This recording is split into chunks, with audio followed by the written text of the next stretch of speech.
understanding. Cooked on your screen, subscribe and tell a man then.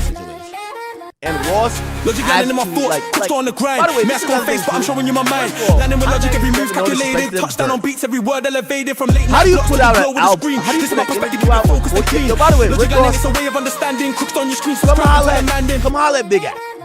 Big Logic Rick landing in my Ross thoughts, and Big cooked Act. on the grind. Bro, Mask on face, but I'm showing you my mind. waste- Landing with logic, you every probably move rolled up there with calculated. 3 Touchdown on beats, every Suburbans, word 10 elevated. From security, late night blocks to the 50 glow with the screen. This your is my perspective. handlers or whoever else you're moving with. No disrespect, but like, you went to Hot 97 to do an interview that did 4,000 views. Bruv, just come to Big Act and we'll have a real conversation. With all due respect to Hot 97, why are you niggas going up there to basically, we're going to do more views reacting to this? But anyway, you know what? Whatever. You know, as I said, I love to say, I think I make more reacting to them or talking about them than actually talking to them, so who cares? But anyway, this is really pathetic right here. So Hot 97, get y'all shit together. Anyway, Rick Ross showed up, and he showed up on Nessa's show. That's Colin Kaepernick's wife.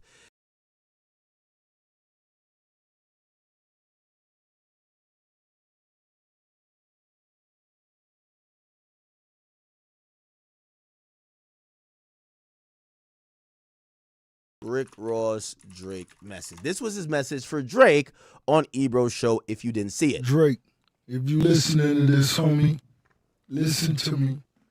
My nigga, shine on. Keep your passwords safe. Choose Chrome to easily store your passwords. Real niggas shine together. Real niggas come up together. You understand? When I was the #1 nigga in the rap game, I showed niggas love. When French was on fire, he showed niggas love. Drake, if you listening to this, homie, Okay. listen to me. My nigga. Now, a lot of us thought this was a little bit of backtracking, maybe a little bit of plea copping. However, it looks like Ross has seen y'all comments in the chat, and he don't like the fact that y'all are saying that he's begging for a feature, he's backtracking. You know what I mean? He wants to be friends back with Drake. Obviously, I gave my opinion. I said, I think Ross is realizing, because he was doing an interview alongside French Montana, that French really got no problem with Drake. And he kind of looks a little silly because you started this whole battle or beef with Drake because you were sticking up for French, who's now saying he got no problem with Drake. So it's like, what? Anyway. So so Ross did another interview, and this interview, I think he's reading y'all comments because his tone has now changed. This is his tone about Drake, and let me see if I can find the timestamp. I'm pretty sure somebody put it in here. Is it this? Here we go. It's a special connection. This is Illumina. Okay, I don't know what it is. It's cool. Into the side pocket of. Okay, let me just. We're just gonna go to. Let's figure it out. Where is the Drake talk at? Okay. Here we go.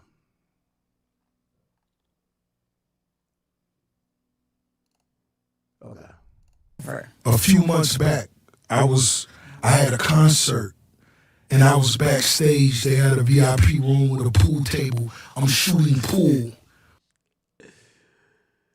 Yo, why does Rick Ross? Yeah, Rick Ross is like a full character. The way he says some stories. Yo, I was backstage at a pool table and they had some cold water with limes in it. Like he's like so accurate with how he's painting the picture. Go ahead, Ross. Boom.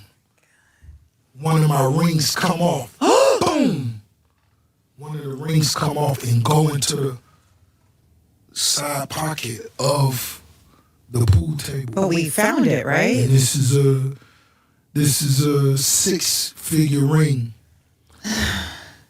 The actual person that ran the huge venue overnighted the ring to me maybe 2 weeks later. Wow. Facts. That's love right there. That was love. Would only you- in Florida. Only in Florida. Would you have returned it if that was you?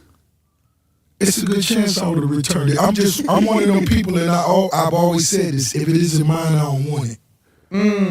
If it's mine, I gotta have it. Okay. You know what I mean? If it's yours, that's you. Right. And I want you to enjoy that. That's nice of them to return it. I think that's the first time I've ever heard somebody return something that nice.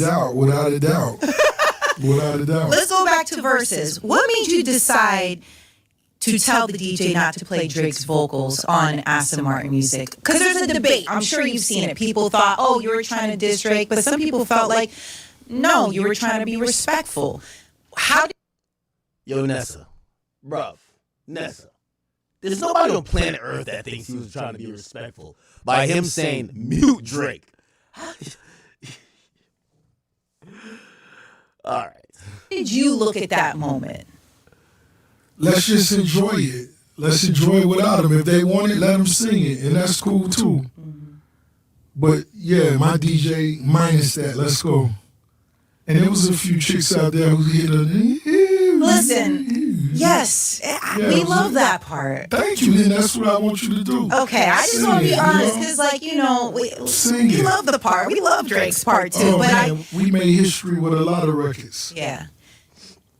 Is it weird that I don't know why you guys don't get along? Why? What happened? It's a lot of people that... Oh, okay. I see Nessa's thing here. Is Angie Martinez still on Hot 97? Oh, no, she's on Power 105. Yeah, Nessa takes a lot from Angie Martinez. Angie Martinez plays like that little auntie role, and she acts like she doesn't know all the details, but she got all the questions about the details we want to know. Like, you have no idea why they don't beef, but you're asking about beef? Okay. That don't know, but it was just, he lost focus. That's it. I'm sure he's back focused now. Okay, so wait. So him explain why he doesn't get along with Drake is because Drake lost focus. Yo, Rick Ross is coming up with a new excuse and I like Ross. That's the funny part about it. But Ross is coming up with a new excuse every time. Why? What happened? It's a lot of people that don't know, but it was just, he lost focus. That's it. I'm sure he's back focused now.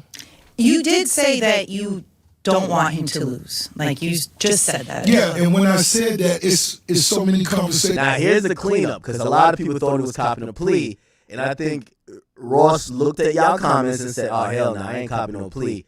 Ross gonna get back tough again. Here we go. That go on, off camera, where I feel like people would love for me to say, I hate this forever. Nah, homie, it ain't that. You know what I mean? When somebody step out of line and you gotta, chastise them or give them a spanking, that's what you do. But how did he step out of line? Like, Ross is the king of saying a lot but saying nothing. So we don't know why I don't like each other. You're saying he stepped out of line. How did he step out of line? You say you chastise him. Why? How? We don't know. Is it one of those things where there's a conspiracy? Hell no. Don't nobody fear Drake album release. There we go. Nobody. Is there a world where things can be, Now, I'm telling you here, chat, Ross changed up his tune, in my opinion, because people are hearing rumors going around the industry. Like, you hear the Charlemagne's, like, mentioning it, which is ironic. Everybody who supposedly don't like Drake, they're now starting rumors about Drake's album. Charlemagne and Joe Budden have both said that there is shots coming at niggas, and it's not like Drake is going to just put out this, like, like J. Cole type album where he don't want no smoke. So what's happening now is everybody's auto-correcting, assuming that there might be shots on the album about him. So Ross just said, I want this nigga to win, but now everybody's on his ass like, all right, you backpedaling, and people are kind of starting to realize that maybe their apology or their backpedaling might still result in them being dissed. So you know what? They got to kind of like hit back a little bit to kind of get ready for that. So that's why I think you're seeing his narrative change to nobody's scared of Drake's album coming out. Like, that's not the question. Why would you be scared of the album unless you think you're getting dissed, right? Right? You're only thinking you're scared of the album if you think you're getting dissed. Otherwise, you should be like, oh, no, I'll listen to it or I won't listen to it. Where I feel like people would love for me to say, I hate this forever. Nah, homie, it ain't that. You know what I mean? When somebody step out of line and you gotta, chastise them or give them a spanking, that's what you do. But is it one of those things where there's a conspiracy? Hell no. Don't nobody fear Drake album release. Nobody. Is there a world where things can be, in a better place between you two? And what I was saying on the radio was, he speaks to French. French says a lot of positive things. Okay, so he's cleaning that comment up. That he maybe should send French a pecan pie for, you know what I mean? Because nobody won't speak on his behalf to me. But French do. And that's what I made it clear, like, if anything was to ever come from that, it'll come through French. Because it wouldn't directly come to Rose. I like that French is still maintaining his friendship. Like, I think there's something about showing, loyalty. Like, he's able to be friends with you. And work begins everywhere. But employing and paying globally is still shaped by borders, time zones, currencies. So, what if there were no borders to global work? Native Teams makes that possible. Pay, employ, manage your team, stay compliant. Run work payments and operations all in one place. The easiest way. A lot of fans feel like people switched up on Drake. Again, maybe they had legitimate reasons, but they all switched up at the same time. So you get words get thrown around, and a lot of these guys, some of them are from the streets, Ross, I guess, right? And they stand on principles. Like, they're the guys who say they're loyal, they're this and third. But what's been happening is that this thing of, you guys were disloyal, you switched up. I think that is a thing that you're hearing these rappers, if they're speaking out, they're trying to clarify or clear the air to say, hey, we weren't disloyal, we didn't switch up. You get what I'm saying? And I think that speaks to French's character. Like, even if you saw his loyalty to Max B over these years. You got to imagine Ross is thinking, well, if you're bigging up French for his loyalty, maybe you're thinking, I'm disloyal. Keep listening to these answers. It's genuine. I like that. I do like seeing that. And I'm not mad at that. That's right. And I've never spoken down on no relationship my homies may have. We ain't tripping on that. And that's what I mean by that. We not on that girl shit. You know what I'm saying? If you step out of line, clean your face and then keep it moving. Niggas ain't tripping. We bosses over here. Well, I enjoyed all the, the chemistry you and Drake did. You gave us classics, and, I'm not one of those folks who's going to, talk bad about Drake because you're here. I just hope everything gets resolved. I'm a mom now. I want peace. I like seeing everybody happy. Twins on the way. The 2 sets of twins, yo. Can you imagine? It'd be crazy. That's amazing. Chuck E. Cheese night gonna be lit. That's gonna be crazy. The pizza's good at Chuck E. Cheese, by the way. If Ain't mad at that. Shout out to Chuck E. Cheese. I want to talk a bit. Obviously, your album Set in Stone. This is your first solo album in almost 5. Yeah, I kind of feel like Ross is over those Drake questions too. 5 years. When you hear records like Minks in Miami. Oh, okay, Neil. All right, I think that's about it. I don't think there's any more Drake references, but I think Ross, after seeing the internet comments, is kind of cleaning up everything he said in the Ebro interview, because a lot of people thought he was backtracking, or he was damn near almost like throwing it out there like, yo, give me a verse. And I think with Drake's album coming out, is Drake dissing Rick Ross? We're hearing Drake is dissing people, right? Joe Budden says he feels like he's getting dissed, right? We were hearing that there might be a Khaled diss. We're hearing there might be a who else? Who else might? Charlamagne said who else was getting dissed? A$AP Rocky. So maybe Rick Ross, I would think Rick Ross is one of the biggest offenders, he might be getting dissed too. So I think his rhetoric has changed up a little bit.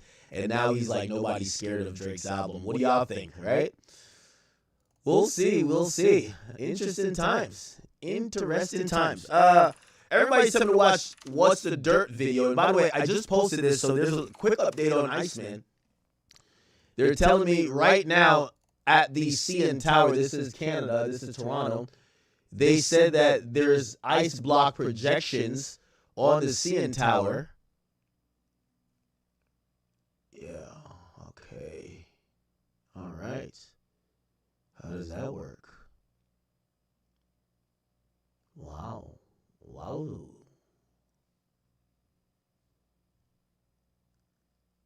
That's interesting.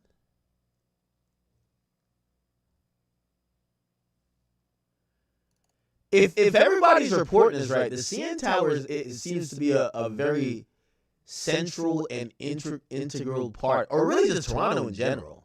I mean, Drake has been in Toronto for some time now. I think this is, I've told you guys, this is the longest I've seen him like kind of like stay, you know, within his city. Usually he moves around a lot more, but the whole rollout seems to really have a lot of Toronto in it. We've seen him at the City Center. It's like City Hall. He was recording music. They say supposedly he was like shooting music videos here based on some silhouette type of like thing that people seen, like somebody walking around the top part of this thing. The blocks of ice were near the downtown area. So there's and then there's trucks that's driving through with ice. So a lot of his rollout seems to be Canada centric. I don't know what we take from that. Is he going to keep more of that Torontonian sound? I will say if he's going with heavy Canada stuff, I think 2 albums come in mind that maybe the album sonically might sound like these albums. First is Nothing Was the Same. I think Nothing Was the Same felt like he that's after Take Care and Thank Me Later. He was a little bit more Toronto-ish with that, but definitely Views. Views felt like it was a album that he was back home. So I don't know. Okay.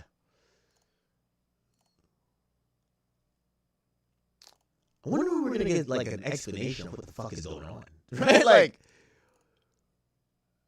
there's a little bit of confusion. I'll be honest. Like, he's definitely doing things, and I do appreciate it. I think this is the most effort I've seen Drake do in a long time. They got Drake working, and maybe it's because he's at odds with his label. I'm wondering who's paying for all this. But he's working like he's on like his first or second album. This seems like an actual rollout. The only thing is, I need to see things connect. Like, why the theme Iceman? Why Iceman? Is the songs gonna help me make it make sense? Is the episode gonna make it make sense? He clearly has some type of premise because he's sticking to a cohesive theme.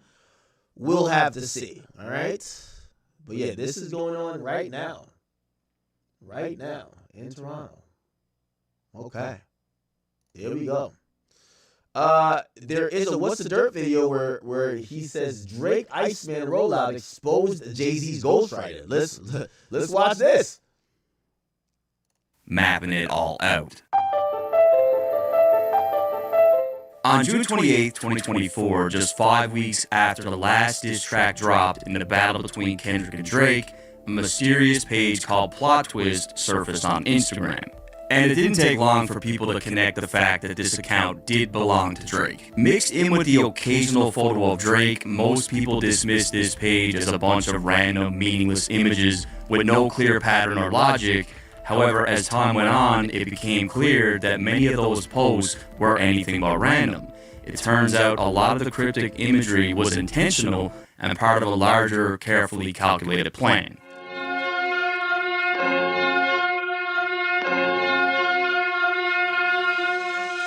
With Plot Twist, Drake was planting early seeds of what was to come, clues that in some cases wouldn't fully make sense until months and even years later.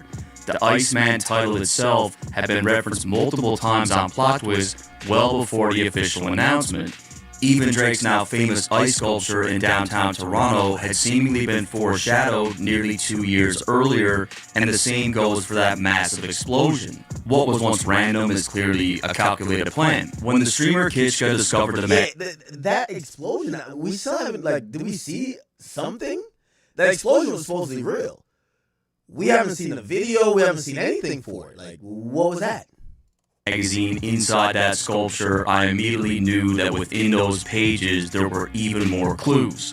One look at the style of the imagery told the story right away. This was a continuation of the Plot Twist account, but in physical form.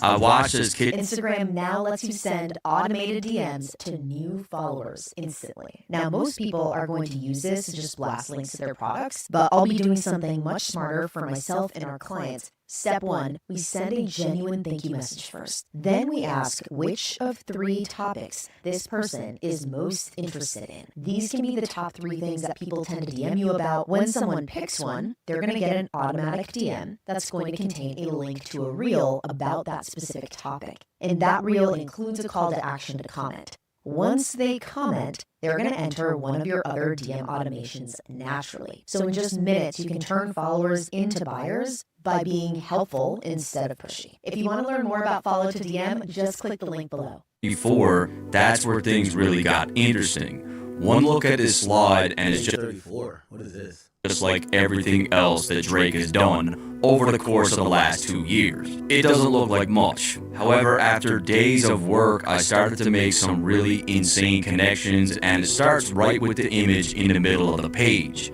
This is a rapper by the name of Calico. Now, what's interesting about this image is it only comes up in 2 places on the entire internet, and one of them is a Memphis, Tennessee hip-hop YouTube channel. In fact, this appears to be where Drake found the image for his zine in the first place. As you can see, they're identical. What we have here is a faded-looking old CD with the name Calico written all over it.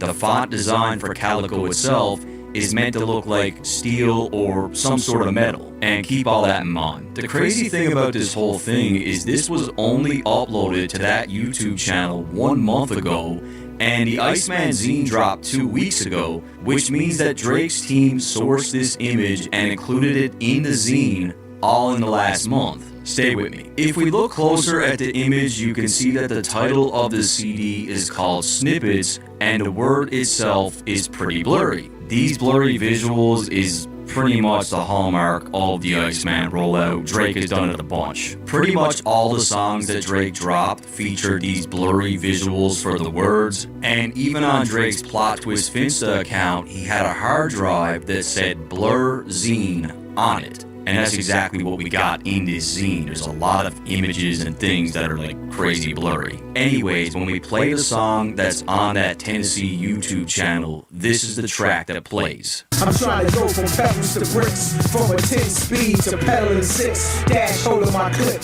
cash in a stash, and a bad chick rolling my split. So whoever it is, he's actually pretty nice, but he doesn't sound like he's from Memphis, Tennessee. Think back, life is a shorty. Was hard cause moms couldn't afford me, but wouldn't abort me. The dude sounds like he's from Brooklyn. And if that's the case, then why would a YouTube channel that only posts Memphis, Tennessee hip-hop randomly post a no-name rapper from Brooklyn? Pretty fair question, right? The whole reason for doing this was that it was a clue to lead you to Memphis Bleak, because that's exactly who this rapper Calico was signed to under Get Low Records. Calico was affiliated with... Wait, what? Hold on. That was a crazy leap. Hold on. I'm trying to go from pebbles to bricks, from a 10 speed to pedaling 6, dash holding my clip, cash in a stash, and a bad chick rolling my split. So whoever it is, he's actually pretty nice, but he doesn't sound like he's from Memphis, Tennessee. Think back, life is a shorty. Was hard cause moms couldn't afford me, but wouldn't abort me. The dude sounds like he's from Brooklyn. And if that's the case, then why would a YouTube channel that only posts Memphis, Tennessee hip-hop randomly post a no-name rapper from Brooklyn? Pretty fair question, right? The whole reason for doing this was that it was a clue to lead you to Memphis Bleak, because that's exactly who this rapper Calico was signed to under Get Low Records. Calico was affiliated with Rockefeller, and I think in a very big way. So where did this random CD and song come from? Well, I believe this whole thing was uploaded and created by Drake's team. I don't think this is even a real CD. I don't think Calico ever released a project called Snippets, and by the end of this video, you'll understand it. The only other place on the entire internet with this CD and exact image is on Discogs.com. As you can see, apparently there are 15 more untitled songs, all called Untitled, on this Snippets album. And that website is just like the YouTube channel. It was uploaded to the website a month ago. So with all that, it was time to do a deep dive into who Calico was, and there was only a handful of records with Memphis Bleak. There was a Superman remix. You wasn't there when I was on the block moving grams, hand to hand, ducking the vans, and they trying to put a wedding band on my hand, but I don't save a hoe, I blaze and go. And I found an In the Club remix. My whole team aim and shoot. I'm from the blocks where even the fiends aim and shoot. I throw bread in the streets so the birds can come. Only thing y'all slinging is raps. I ain't into all that. There were a couple other records, but the more I looked at a lot of his flows, I definitely started to see a lot of Jay-Z in there. And the further I looked, the more interesting this thing got. It turns out that exact untitled song that was uploaded to that Memphis YouTube channel was actually a bootleg bonus track from the Diplomats Volume 2 mixtape. It was listed as track 19, and you'll see from this YouTube video it's the exact same record. From a 10 speed to pedaling 6, dash holding my clip, cash in a stash and a bad chick rolling my splits. I'm trying to go from pebbles to bricks, from a 10 speed to pedaling 6. Keep in mind the dude was signed to Memphis Bleak at the time. However, just 1 year later in 2003, Jay-Z would drop the Black album, and shortly after he released his Fade to Black documentary, and this film includes several video clips of studio sessions where he's seen making the album in real time. And even though he's under Bleak and fairly unknown, for whatever reason, Calico is in the studio with Jay-Z and Young Guru while making the Black album. And like, truthfully, it's whack. Like, I feel that way too. Like, I don't be wanting to do that. Is this Calico? Like, sometimes that's all niggas want to hear. You get fed up. Like, you gotta take the long route. Like, that shit's aggravating. Why would you write a rhyme that you don't want to write? Nah, that's what I'm saying. I'm still trying to find myself to this day, Guru. That shit ain't hard. Be the fuck you. I know, but I'm saying, like, to where the Drill. Remove this part. Jay-Z is gonna strike my channel. This is Fade to Black, a documentary that he owns. You know how Jay plays with me. He doesn't like when I'm putting and highlighting anything that makes him not look good. So I don't know if he's gonna strike What's the Dirt, but he'll definitely strike me. So eliminate this. This is from Fade to Black documentary. It came out in 2004 or 2005, actually. I think 2005. put it out to the people, man. That shit's aggravating. And my guy Mars from Twitter actually found that clip. So at this point, Calico had been signed to Get Low Records for several years, but he's basically a nobody, yet we see him in the studio with Jay-Z. That's interesting. For one of the most important albums of his career. I mean, Calico didn't... Now, granted, sometimes studios is a place a lot of people congregate. If we don't see him doing anything creative, he's just in here talking. A lot of times you have people who come to studios for vibes. You never know. Didn't have a single, he didn't have a mixtape, and he especially didn't have an album. He hardly released any music at all. The guy, in every sense, is a ghost. There's hardly anything about Calico online, and as much interviews and podcasts that Memphis Bleak has done, the name Calico is never brought up. And again, the guy's nice. Like, he's mad talented, so what happened? Well, I found one other video, and this appears to be from around 2006, and at the time, J.R. Writer of Dipset had dissed Jay-Z on a track called I Got Him.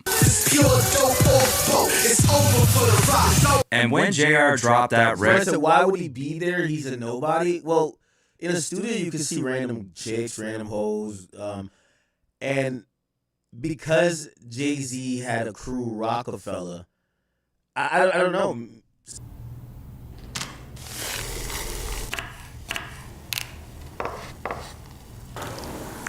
Maybe they're a studio rat, and they allow a lot of people to come in.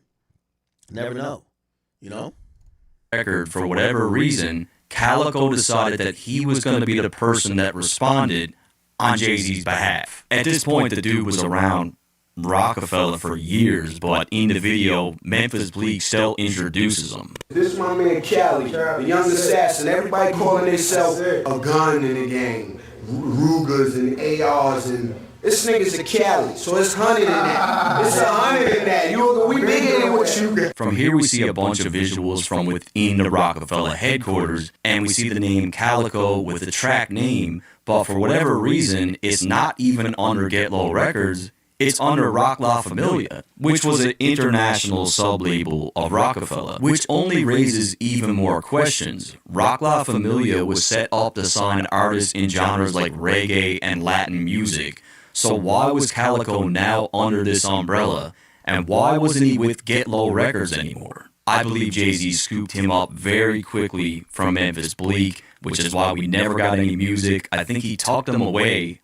on that label, and that's why we saw him in the studio for the Black Album. Anyways, on the track, Calico is literally dissing J.R. Writer on behalf of Jay-Z. He literally says on the track that he's doing this because Hove is busy. No, Hove is busy. Now fall back, young, say it to a nigga like me. I keep hearing chat how J.R. ill. Look, he's alright, but he not real. And look, I'm not trying to twist this. I'm a huge fan of Jay-Z, but guys, like, when I listen to this dude, like, I can see it. Like, I can hear it. Leave him in the woods so nobody won't bother him until they start smelling him. Damn, that boy's stink. With that said, there's definitely another layer to this. If you look in Bleak's hand at the beginning of the music video, you can see he's holding an orange lacy hard drive. This was something found by my guy Mars on Twitter, and I'm gonna link his channel in the description. Now, what's interesting about this is Plot Twist, the Finsta account from Drake that's been posting non-stop cryptic info, many of which comes true, literally had this exact same hard drive uploaded. I think Jay-Z had a ghostwriter. Okay. I'm gonna be honest, everybody in music has this. I got like 40s. So if, by the way, I'm watching this to see, this is a very popular hard drive. Ever since they started stealing music, like labels give this out. They usually tell. So when you go to a studio, because people's emails get hacked, they usually say, especially for big artists, so your A&R, they'll bring this to the studio, and when the song gets created, they'll be like, you're going to bounce it to my drive, and you're not going to email my motherfucking song. You can have it locally, but you don't email. This is after people's emails start. That's when phishing just started popping up, and you got stupid producers and engineers clicking links. They would use these. These are kind of like almost like an enterprise type of hard drive. So these are very popular. Not gonna lie. So I being fair, I wouldn't say because Bleak has one of these in his hands and Drake posted one of these means that they're linked. The majority of artists or their A&Rs or their manager has one of these. You get what I'm saying? Had this exact same hard drive uploaded. I think Jay-Z had a ghostwriter, and Drake knows about it and has proof. When we look at the Calico artwork, again, I believe Drake's team made this design. I don't think it's real. The metal font for Calico is written in platinum, and just think about that. In fact, Jay-Z's Reasonable Doubt was another album that had that metal texture. We see these lines across the album, and similar things show up in Drake's zine. The Snippets album from Calico has a blurred font, just like the Iceman rollout. There's even a hard drive on Plot Twist called Blur. Now, that I'll give him some credit. I'll give What's There some credit because some of this stuff, like with the stuff being uploaded a month ago, this and third, and in the magazine, it does seem eerily coincidental. Zine. Look, Calico never had a chance to release a project, and he eventually changed his name to Calvin Ray. So why did this guy never drop a project under the name Calico? Why has nobody ever mentioned this dude at all? And why did this guy change his name? What really makes it all connect is when you look at this page in full, it has Aaliyah and Lil' Kim, two artists who also had writers. It's well documented that Biggie wrote for Kim, and it's well documented that R. Kelly wrote for Aaliyah. Then we see the Calgary Flames logo, and what's crazy about this logo is two different people are confused for drawing it. On sportslogohistory.com, it says there's some debate about the logo's creator, with some sources saying Patricia Reddit drew it, and others say Brent Lynch. The main theme on that page is definitely writers, for sure. Then we have the Iceman van in the left bottom corner, which is a Japanese ice company, and when I tried to purchase the Calico Snippet CD from that Discog website, that CD literally ships from Japan. This whole thing is nuts. And then as I thought back, I remember Drake's Duppy freestyle when he dissed Pusha T and Kanye, and I started thinking about this line a little bit differently. You send shots, well I gotta challenge those, but I bring Calicos to the Alamo. I can never have a Virgil in my circle and hold him back cause he makes me nervous. Then when I looked into Calvin Ray's I bring Calicos to the Alamo. I always thought that line stood out, but I never connected it. Let me see. What was the Duppy freestyle? What was the annotation about it then? Calico. Like, we obviously know, like, what it means on face value, but what people are saying.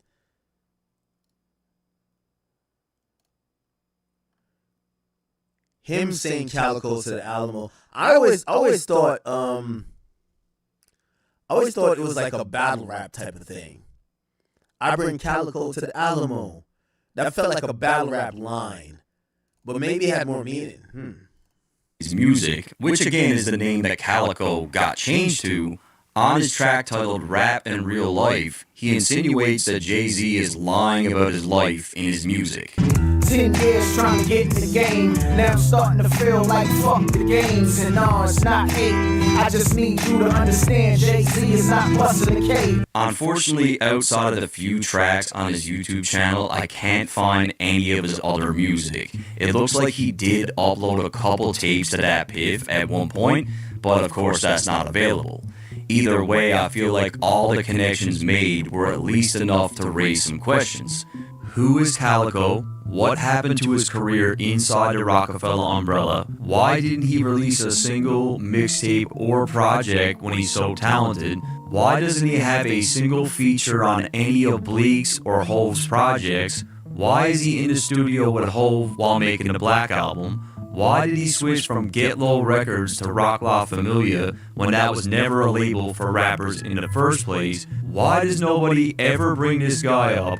Not necessarily true, because True Life was on Rock La Familia. Yeah, but it was meant for a Hispanic artist.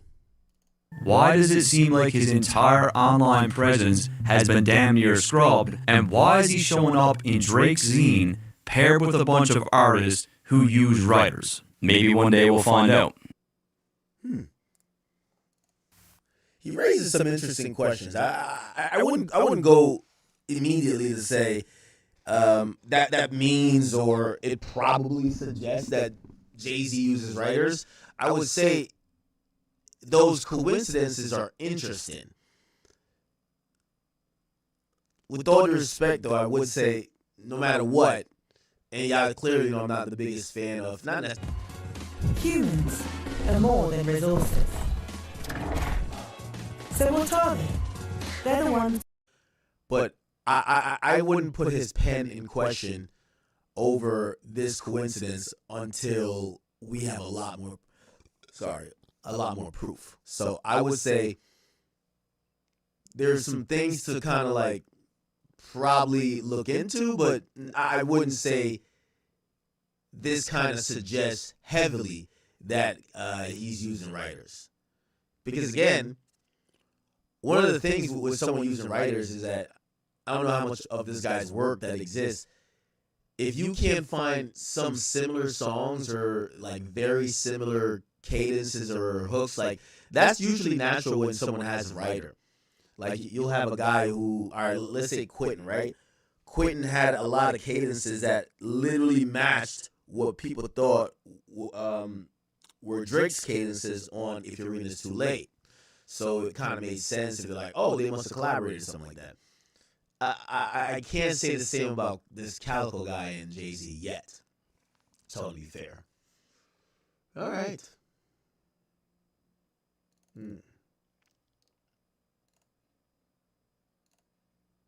Interesting.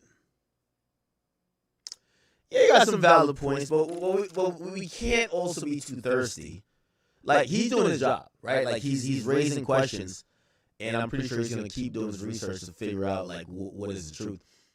But us as like, fans who are kind of watching this, we can't just jump out the window just because we don't like Jay. Jay is a talented artist. And I think what's been associated with Jay is accusations that he has been influenced by people or he's taken people's lines and stuff like that. Never really, there's this guy who's so hidden that nobody knows that's writing his raps. So, all right. Really quickly, chat.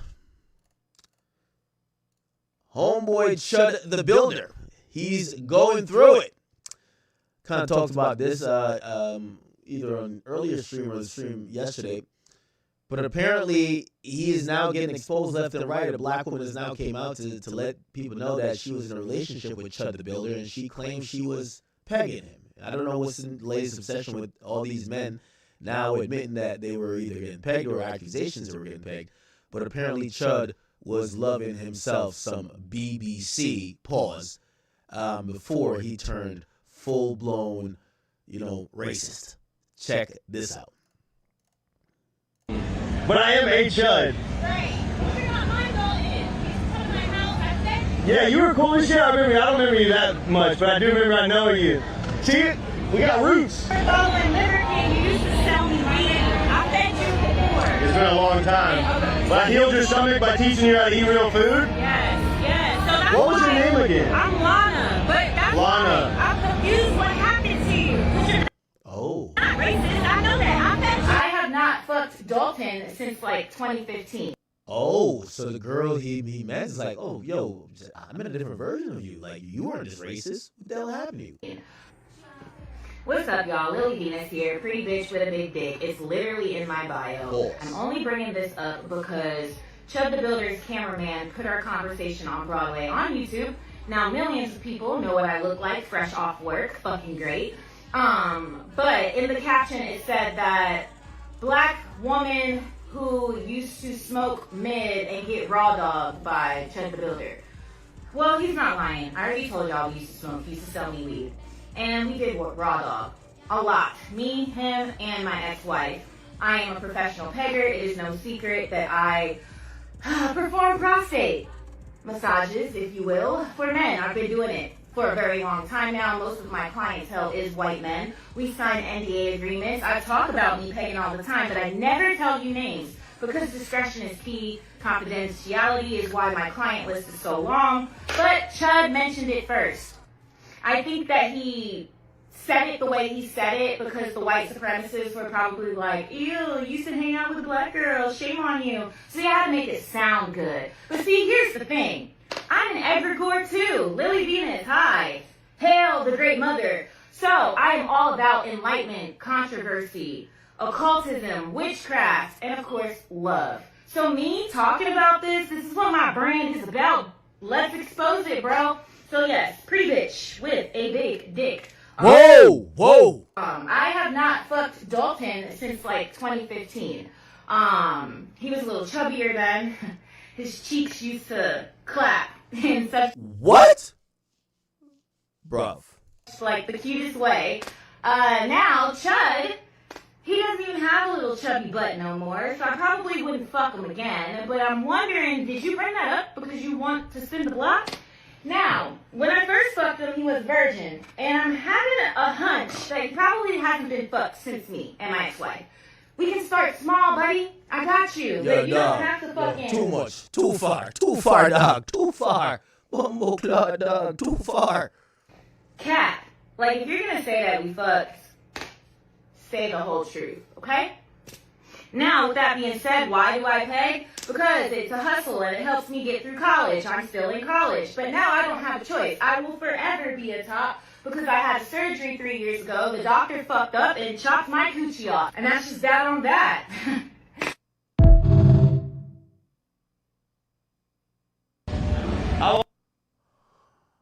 Bruv, I don't even know what I just heard. Anyway. Chud, who I told you guys got arrested, he's now back on the internet, fresh out of jail. And apparently he's claiming that the FBI pulled up on him because he was chimping out. Check this out. So the FBI had a conversation with Chud the Builder for him chimping out.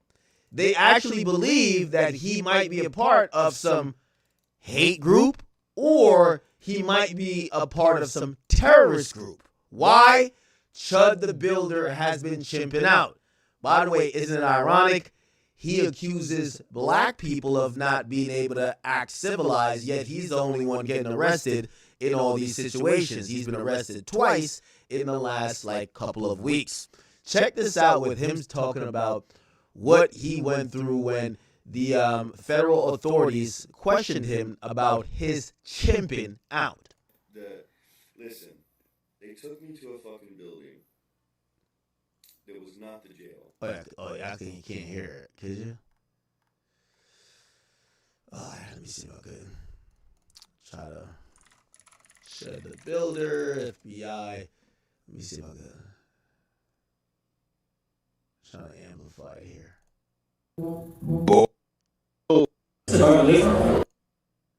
Why he? Okay, how can I fucking amplify this shit? Damn. If I can't. Alright, I'm just have to try to turn this up, right? Listen, they took me to a fucking building that was not the jail. They arrested me. They did not take me to the jail to book immediately. They took me to some building. Then some dude in plain clothes gets out. He's clearly a detective. And he takes me into the fucking room in the back of the building. Leaves me there for a fucking hour. Again, handcuffed. I'm not gonna lie, he's a nice guy. He tells me that, the FBI is interested in talking to you. We're waiting on him. We sat there for longer. Chud, they want to talk to you because you're chimping out.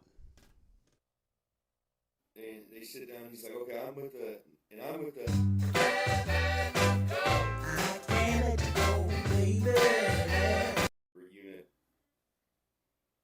He says, I'm from New York, and I come down here. I love it down in Nashville. So we're sitting there,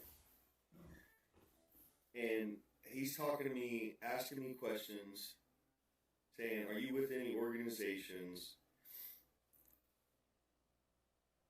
Now I'm like, organizations? I'm literally just a dude with a fucking phone. Just a nigger with a phone. Then he says, well, are you affiliated with the GDL? I'm like, what the fuck is a GDL? Never even heard nothing like that. The Goyim Defense League. I'm like, okay, is that Goyim retarded boy, handsome truth pagan fag? Oh, my bad. I was just trying to tell him to watch out with the N-word. We don't want him and his terrorist association to be spewing hatred like this. You guys chuckled. Guy chuckled. He said, that's funny. I said, yeah, fuck, it is funny. I said, he seems like a bigger fed than you guys. Talk about a subversive Jew. Then they started asking me, oh, we see that you applied for a passport, and everything that's going on around you. We're just curious, man. We're just concerned. I said, listen, I don't give a fuck. I have nothing to hide. It's 2 a.m. in the fucking morning. I'm tired of shit. I know you guys do this shit on purpose. You get people, neurotically stressed via fucking sleep deprivation, and then you interrogate them. I have nothing to hide from you people. The grace of God is with me. Do you have any intention? I'm wondering why Chud didn't call them the N-word and accuse the feds of chimping out. Or does he only do that to people who are black in Nashville who don't want to get filmed and are minding their business? On harming people, I pray every day I do not have to ever use any lethal force or any type of force, whether non-lethal or lethal. I get on my knees and pray every single morning, before every. Yo, Chud, I got a wager for you. I'm a betting man. I got a wager for you, and you're right. I pray you never have to use your weapon either. But I got a wager. Because you think only your gun works. I got a friendly wager. if you know, God forbid you're ever in that situation and a gun is used, I think it probably won't be yours. You want to take that bet?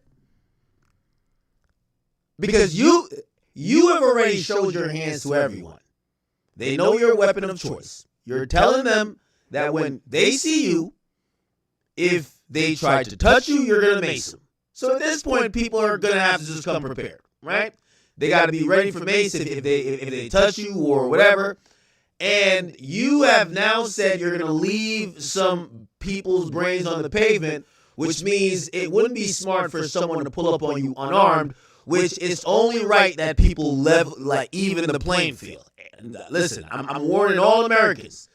Chud the Builder is running around thinking that he's the only one that has the Second Amendment right. If you're pulling up on him, please be cautious. He's extremely dangerous, not only with his rhetoric, but with his understanding of the law, because he thinks that antagonizing is him practicing his free speech right. If you pull up on him, you should probably have a weapon too. Maybe multiple. Not one, maybe two, maybe three. Okay? Maybe have a couple of your homeboys. And he's already promised that he's ready to lay somebody's brain on the pavement. Again, for any law-abiding citizens that are also armed, maybe you want to have a couple of your homies, because he think y'all about to have a good old Texas-style shootout. All right? I don't think this guy is thinking it through all the way, but I'm waiting for Chud to live up to some of his promises. I don't think he's going to go too well. The feds are now scared. I've never seen this boy look so scared. He looked like he seems so sad that he can't be racist no more. It's like, yeah, they're investigating me. Yeah, nigga. Yeah. Oh, yeah. So, yeah, he's being investigated, or at least being looked into by the feds. And you know why? Because what he's doing is a divisive thing, right? Like, simple and plain. They think he's a terrorist because he's trying to create a race war. Black and white people have came so far from such social issues that have divided us in the past that when a goddamn honky like you comes out here and you're intentionally trying to start problems, and you're trying to have the entire black race be mad at the entire white race, when really it's not all white people, it's just you. And I'm not even gonna lie to you. Like, I hate to make predictions because I'm sometimes good with them. You know who I think might actually smoke this nigga? It might be a white dude. You know why? Because a nigga like this is gonna fuck up all the progress. This white dude right here is gonna fuck up all the progress between black and white people. It might just be another white dude that smokes this guy. Real talk. But I do want to warn all Americans, Chud the Builder has promised, not threatened, but he's promised that if he is, approached a certain way, he's down to use deadly force. So I would say approach with caution. This guy is heavily armed. Make sure if you are in his vicinity, if you don't have don't bring no knife to no gun battle. And again, I'm not saying you should do nothing with a gun, but I'm just letting you know, I wouldn't walk up on a man that has a gun unless I got a gun. So just please be warned. The FBI is looking at him. He's an antagonizer, and he's trying his best to get a self-defense case that he think he could get his little George Zimmerman off, or Kyle Rittenhouse off. It's not going to happen. Don't buy into it, but make sure you're protected, because according to him, he's going to leave someone black brains on the pavement, and just that alone maybe doesn't constitute a threat individually, but it constitutes a definite warning, which means if you walk up on him, listen, you're in the state of good old Tennessee. You could open carry. Keep your hands on yours, because I think he got his hands on his. We're going to see how long this lasts. He's been arrested twice. The FBI is not looking into him. And he clearly has some type of penchant to try to incite racial violence, except the only a white racist would actually agree with his tactics and his way of moving around. So you got to watch out for the white dudes who are actually like secretly trying to live vicariously through them. They racist too, but they're just pussy. So we will see what happens with Chud the Builder. He's been arrested twice. By the way, I think somebody should be looking into, can he carry a gun legally? He's been out on bail for one case. Now he's caught another case. In both cases, he had a weapon. Now, granted, none of the cases included him brandishing a weapon or threatening someone with a weapon. However, sometimes when you're granted bond for a situation, it might be like, you have to surrender your gun. So make sure he's legally carrying a gun, but just be safe out there. This guy, he's a menace, and I appreciate the FBI for interrogating him. He does come across as a divisive terrorist, okay? You never know. This nigga might be getting paid by Israel or something, okay? Dead ass. Anyway, please be warned. All right, listen to the rest of this, but we're going to move the fuck on. It's the last thing I ever want to do. Which is why I try to de-escalate, and all my streams prove that. Cap. These people took all my phones. There's evidence of the crime of me. Yeah, so they got an investigation going on you. Streaming me walking out, disorderly conduct. I don't believe that for a second. Well, here's the thing, and this is where he's opening himself up to some legal issues. He keeps thinking everything is self-defense. Someone should probably tell him that everything isn't self-defense. For example, if you're seen as possibly assaulting someone, right, and it doesn't fall under self-defense, that's where the feds will come in. Because if he pepper sprays someone black, it wouldn't be a regular assault. It would be legit a hate crime. He's literally walking around using racial epithets, and he's then trying to pepper spray them. I like a bank that knows my business inside and out. It'd be a hate crime if he is seen to be in the wrong of any of these situations. I wake up the next day, I try to go to the Apple store and buy new phones because I don't even want the old ones back. Clone them, put a fucking bomb in them, put a pager bomb in them. I don't even want them back, so I go to buy new phones at the store. Bank card won't work. Go to the ATM, won't work. I'm calling the bank, customer service on the phone with them. Hey, can you unlock our card? Okay, it should be unlocked. I'm putting a code on it to force the transaction now. I go to the fucking store, try to work. Doesn't work. Okay, interesting. Very interesting. But yeah, Chud the Builder. I seen Charlemagne.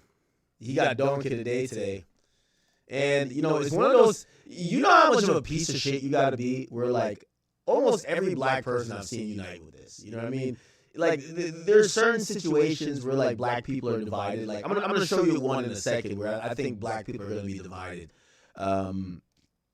But this, every black person, when they see this guy, all they can see is a pile of steaming shit. Like there's nobody who's defending this guy. This guy's just a piece of garbage, right? Like straight up just a piece of garbage.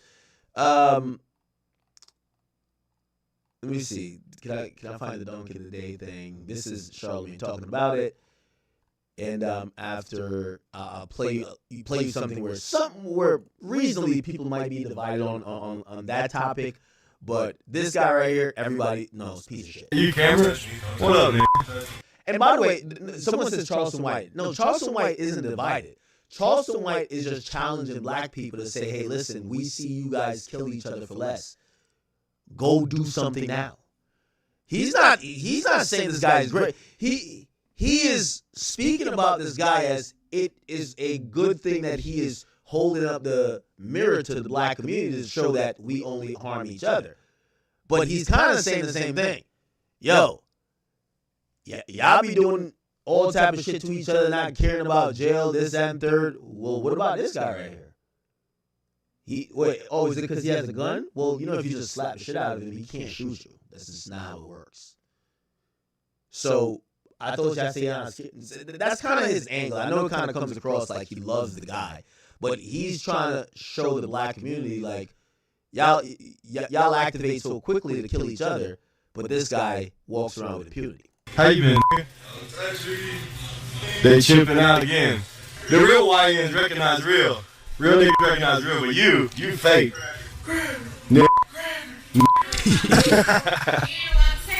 Oh, I'm not? Do you know what America is? Free speech. Tell me I can't say something again. This is f***ing America. This is America. I can call him the if I want. Hey, is that black guy bothering you? Is that bothering you? Oh, no.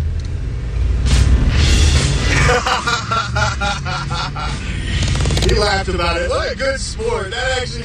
Nah, this is where I do disagree with Myron. This guy's a piece of shit. I'm telling you. This guy's a piece of shit. Baby laugh, bro. I keep telling you, the first nigga that gets a good video of them slapping Earth, Wind, and Fire, or at least giving them a 10-piece combo, no fries with a goddamn lemonade, even if you get a simple assault or something like that, trust, your GoFundMe is going to be lit. We might even have a marathon for your ass on this bitch. I ain't going to lie to you. Round of applause to the first brother, okay? Because you know the problem I have with some of these scenarios? I don't be hearing enough slurs being hurled back at folks, okay? What be wrong with your tongues? All right, I know it's shocking when a crack-ass cracker like Chud the Builder tries you, but you got to take a deep breath, okay, and understand the power that lies. Nah, we ain't doing slur for slur. Fuck all that. We need some Memphis niggas. We need some Memphis niggas in Nashville to handle this problem, man. Because I'm telling you, anytime someone talks like how this guy is talking, he ain't really about it. Like, when a guy is talking so freely, he ain't never shot nothing. He's trying to scare people with the gun. There's gonna be somebody who got a gun to or don't give a damn. That boy ain't trying to shoot nobody. Let's be honest. Within your tongue, all right? Cracker, peckerwood, honky, milk cricket, white devil, pigskin punk. I'm just saying there's a few you can let go towards the white supremacists like Chud the Builder, okay? There's nothing wrong with matching energies, okay? And if you're in an open carry state, you got a legal firearm. If he threatens to mace you, then you flash him and let him know what could happen if he, assaults you with that mace. Okay? You can't flash. You can defend yourself, sir. I didn't even say defend. You said flash. You can't do that. You gotta defend yourself. If you threaten me with mace, you pull out your can of mace and show me you got your mace, I'm gonna show you I got my thing too. Okay? So if you assault me with your mace, I'm gonna defend myself. I'm gonna protect myself. That's right. All right. Now. Why you interrupt me? I'm sorry. Okay? Jesus Christ. Now, there's nothing wrong with matching energies. Okay? Ever. All right? Now, I don't think society understands. What I think society don't understand about people like Chud is he's just a terrible human. Okay? And terrible humans don't really care about other humans. I know he's a racist, and you think that he might only act an ass toward black people, but no. Hold on. I just seen some shit. Wait, hold on. This better not be true, bro. I know they said Sneako not supporting this nigga. Like, come on, bruv. They said Sneako, what? It says Sneako said he spoke to him and warned him to stay. Chud the Builder's side. Yeah, I saw that. What do you guys think about Chud the Builder? What do you guys think about him? He chipped out on me. He chipped out on me when I met with Ed Craven, the Kick CEO. He was really upset that I had a meeting with. Who gives a fuck what he thinks? The Kick CEO. And I messaged him, I'm like, you chipped out on me. He's like, yeah, you're right. And I saw he's getting his hat snatched. I'll just be straight up. I reached out to him and I told him, bro, you should probably do some desktops because a lot of people are thinking that. Yo, Sneak, I'm gonna keep it a beat. You my friend, but we might have to take your nigga pass. We can't have you say nigga no more either, bro. Hold on now, nigga. Hell nah. You see the N-word don't hit it, like you look like you from Vietnam or some shit, nigga. Hold on now, brother. You over here telling this nigga safety tips? Nah. Let him stay out in the streets. What do you mean? Talk about you telling him to stay inside like you care about as well. Yo, Sneako, we might have to revoke your nigga pass, bro. Word up, bro. Hell nah. You can't be telling the white supremacists how to survive the storm. What the fuck? Yo, they put in your words. It's like telling the Israel niggas how to. Yo, what's wrong with you, brother? Nah, hell nah, Sneako. We might have to do a research on you, bro. We don't know if you can say nigga for the next month, bro. You tweaking. How the hell you over here trying to give the racist nigga advice on how to keep being racist and not, what the hell going? Sneako. You are going to be a target. A lot of people want him dead. I'll just put it straight up. And I don't agree with a lot of what he does. It can't be. See, that's another thing. You're Sneako, stop lying. Everybody want that nigga dead. That's cap. No, you see, this is how y'all start. This is why y'all start validating this chimping out thing. Nobody want him dead. There's just certain type of people you don't antagonize in public, and they just walk away, or you get to be just saying he's chimping out. Like, there's a lot of places in America you don't go to do these little pranks. You get slapped, or you is much worse, or they just might meet your energy, whatever your energy is. Keep in mind, I don't hear these people telling him he's the one that usually says, "Oh, I got a gun." They don't tell him that first. He's the one who says, "I wish I would." So Sneako, come on now. What's wrong with you, brother? Be antagonizing, but a lot of stuff's funny. This is my Pink Panther Rats basketball collection. So cute. Only on Etsy. Sneako, we might have to take your black card. We can't have you. Come on, Sneako. It would be funny to you because I don't think the epithet. Yo, Sneako, ain't you Muslim, nigga? If I said some anti-Muslim shit, nigga, you mean your feelings, nigga, like praying on a rug 15 times, nigga. You not black. So, like, what you mean? Ain't none of this shit funny. Ain't none of this shit funny.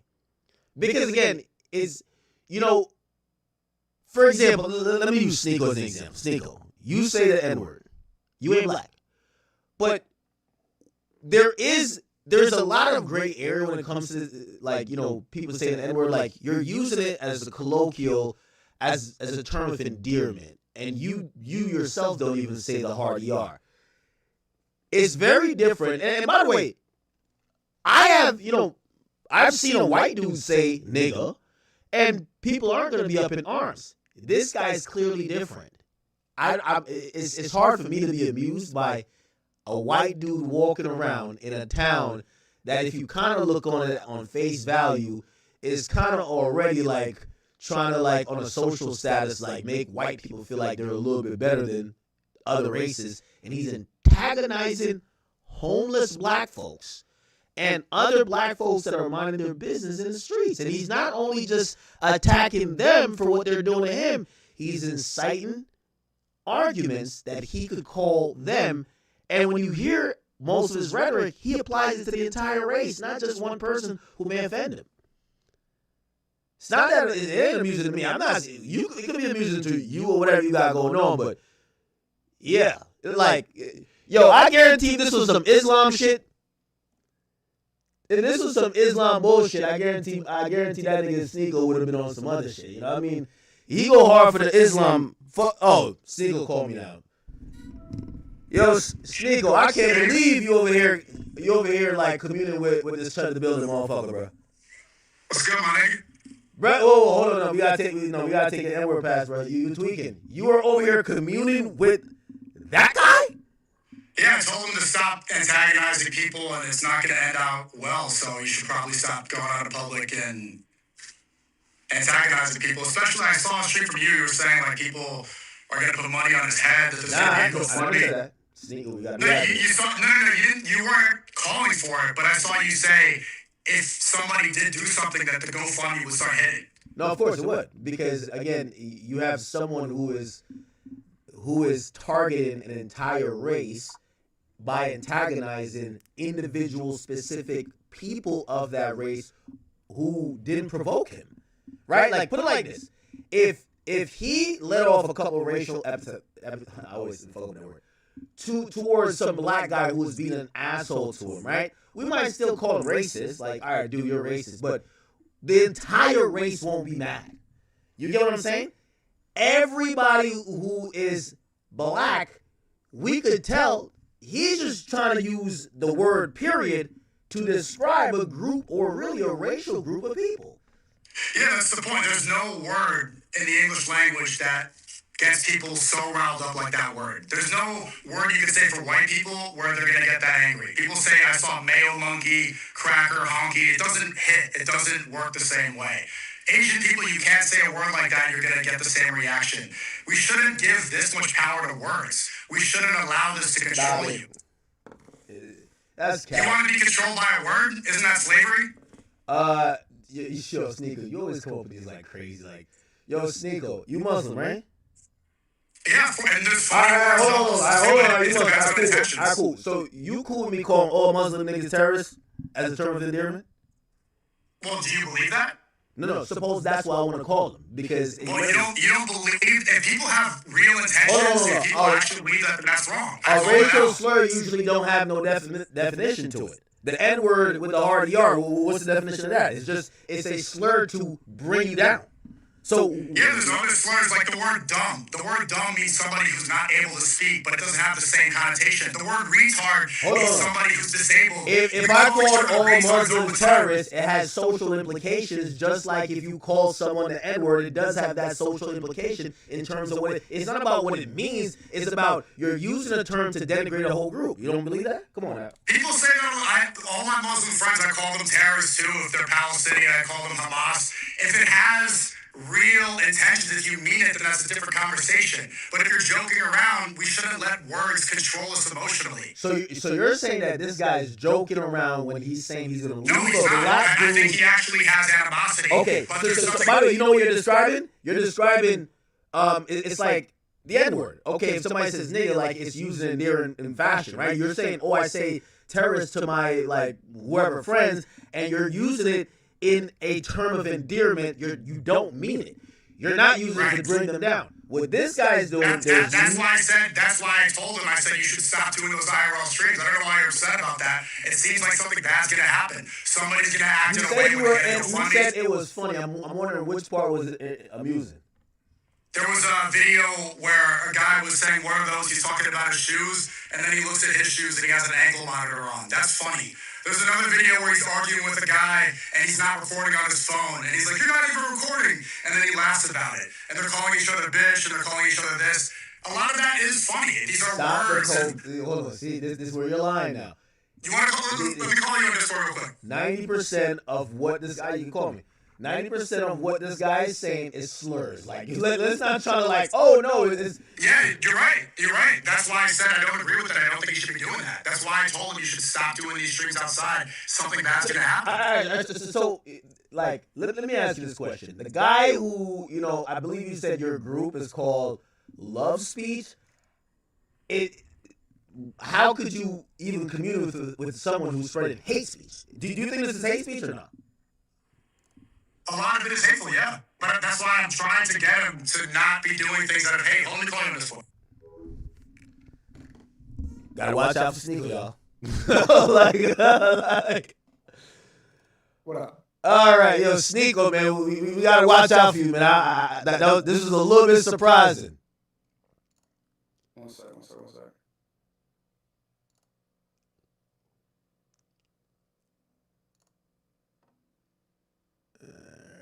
What's good? You got your, hold on, let me fix the mic.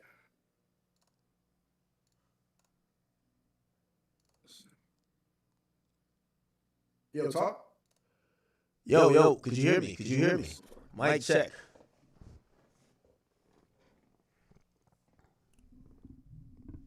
Oh, I think, could you hear me? Is it working? Well, I can hear you.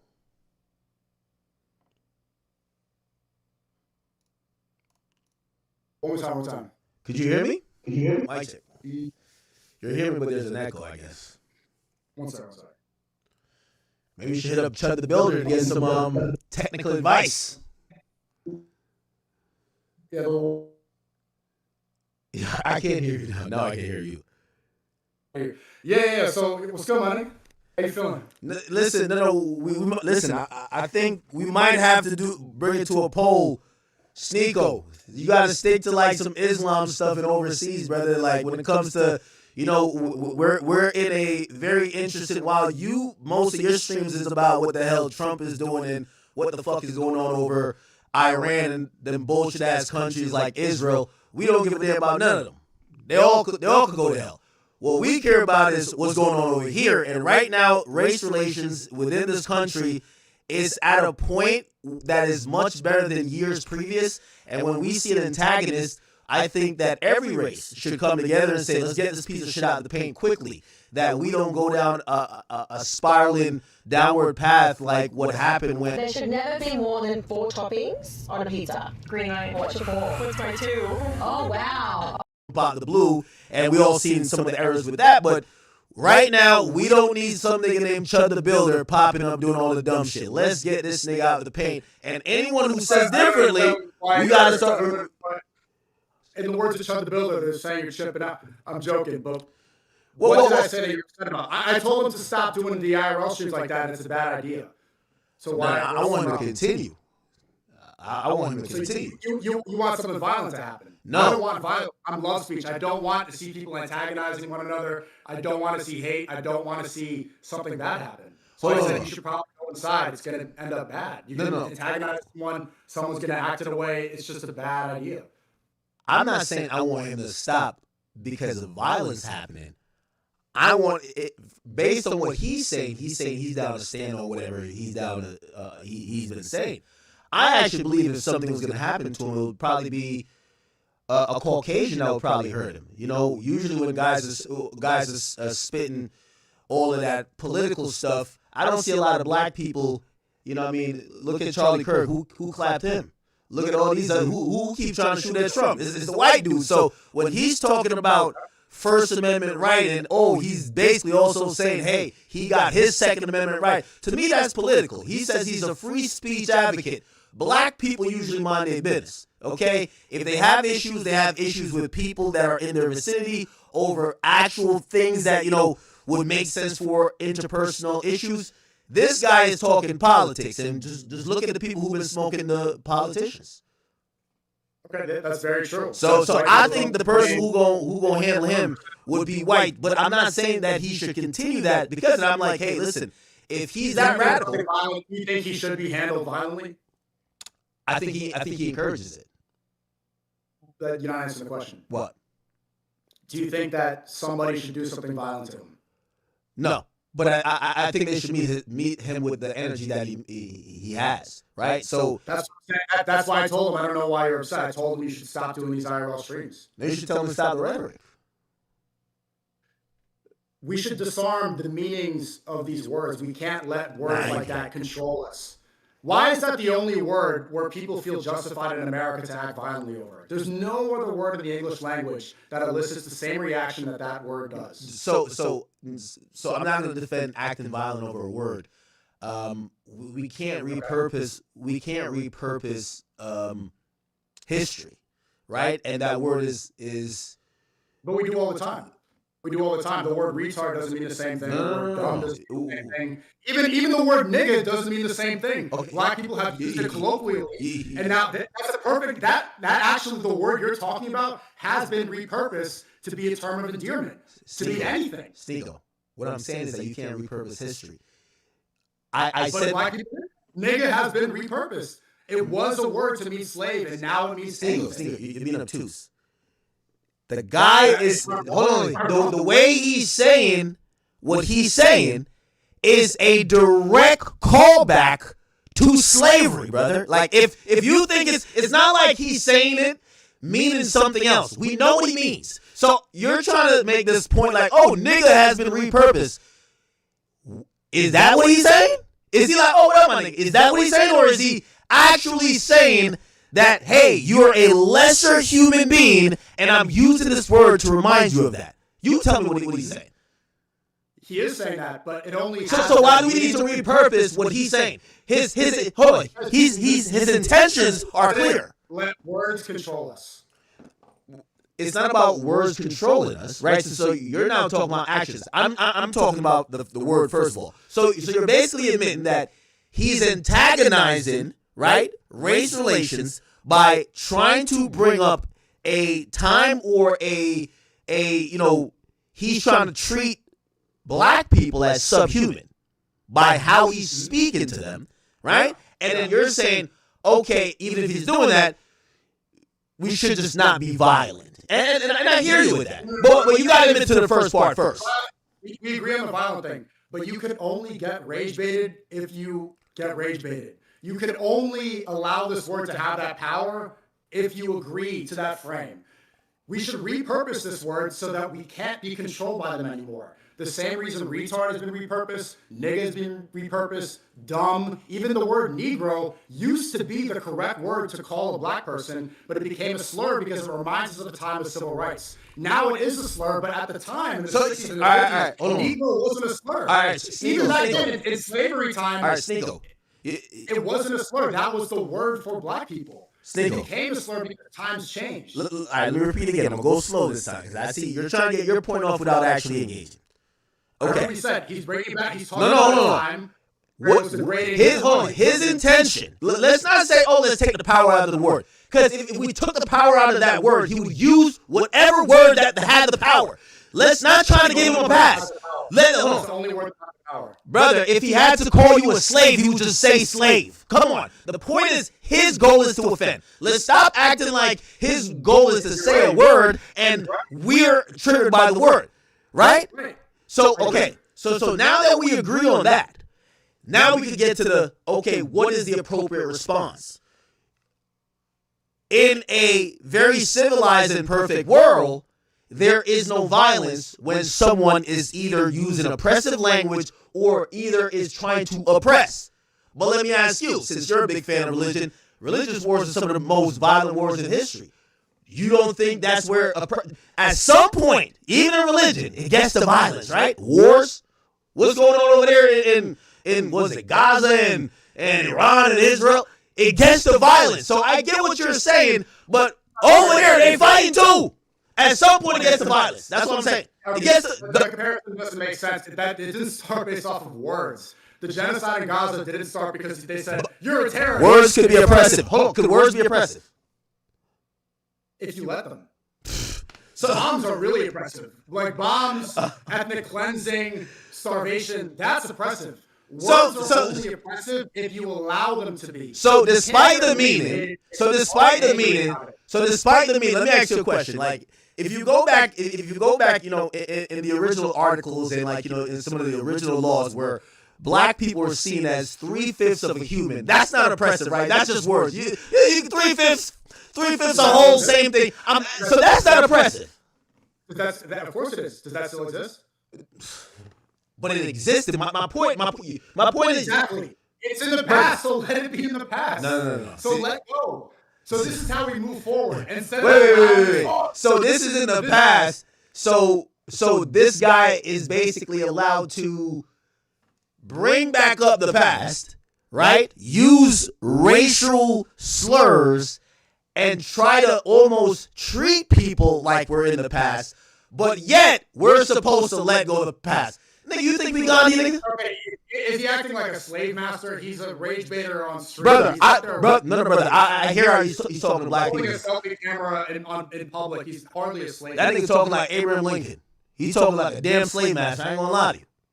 Abraham Lincoln freed the slaves, but you use that word all the time. That's like you're probably you probably use that word. This exact word that you're angry about is the word that you probably use the most in your stream, is it not? The hard ER? Fuck no, nigga. It's the same word. It's not. No, it's not. Yes, it's the same exact word.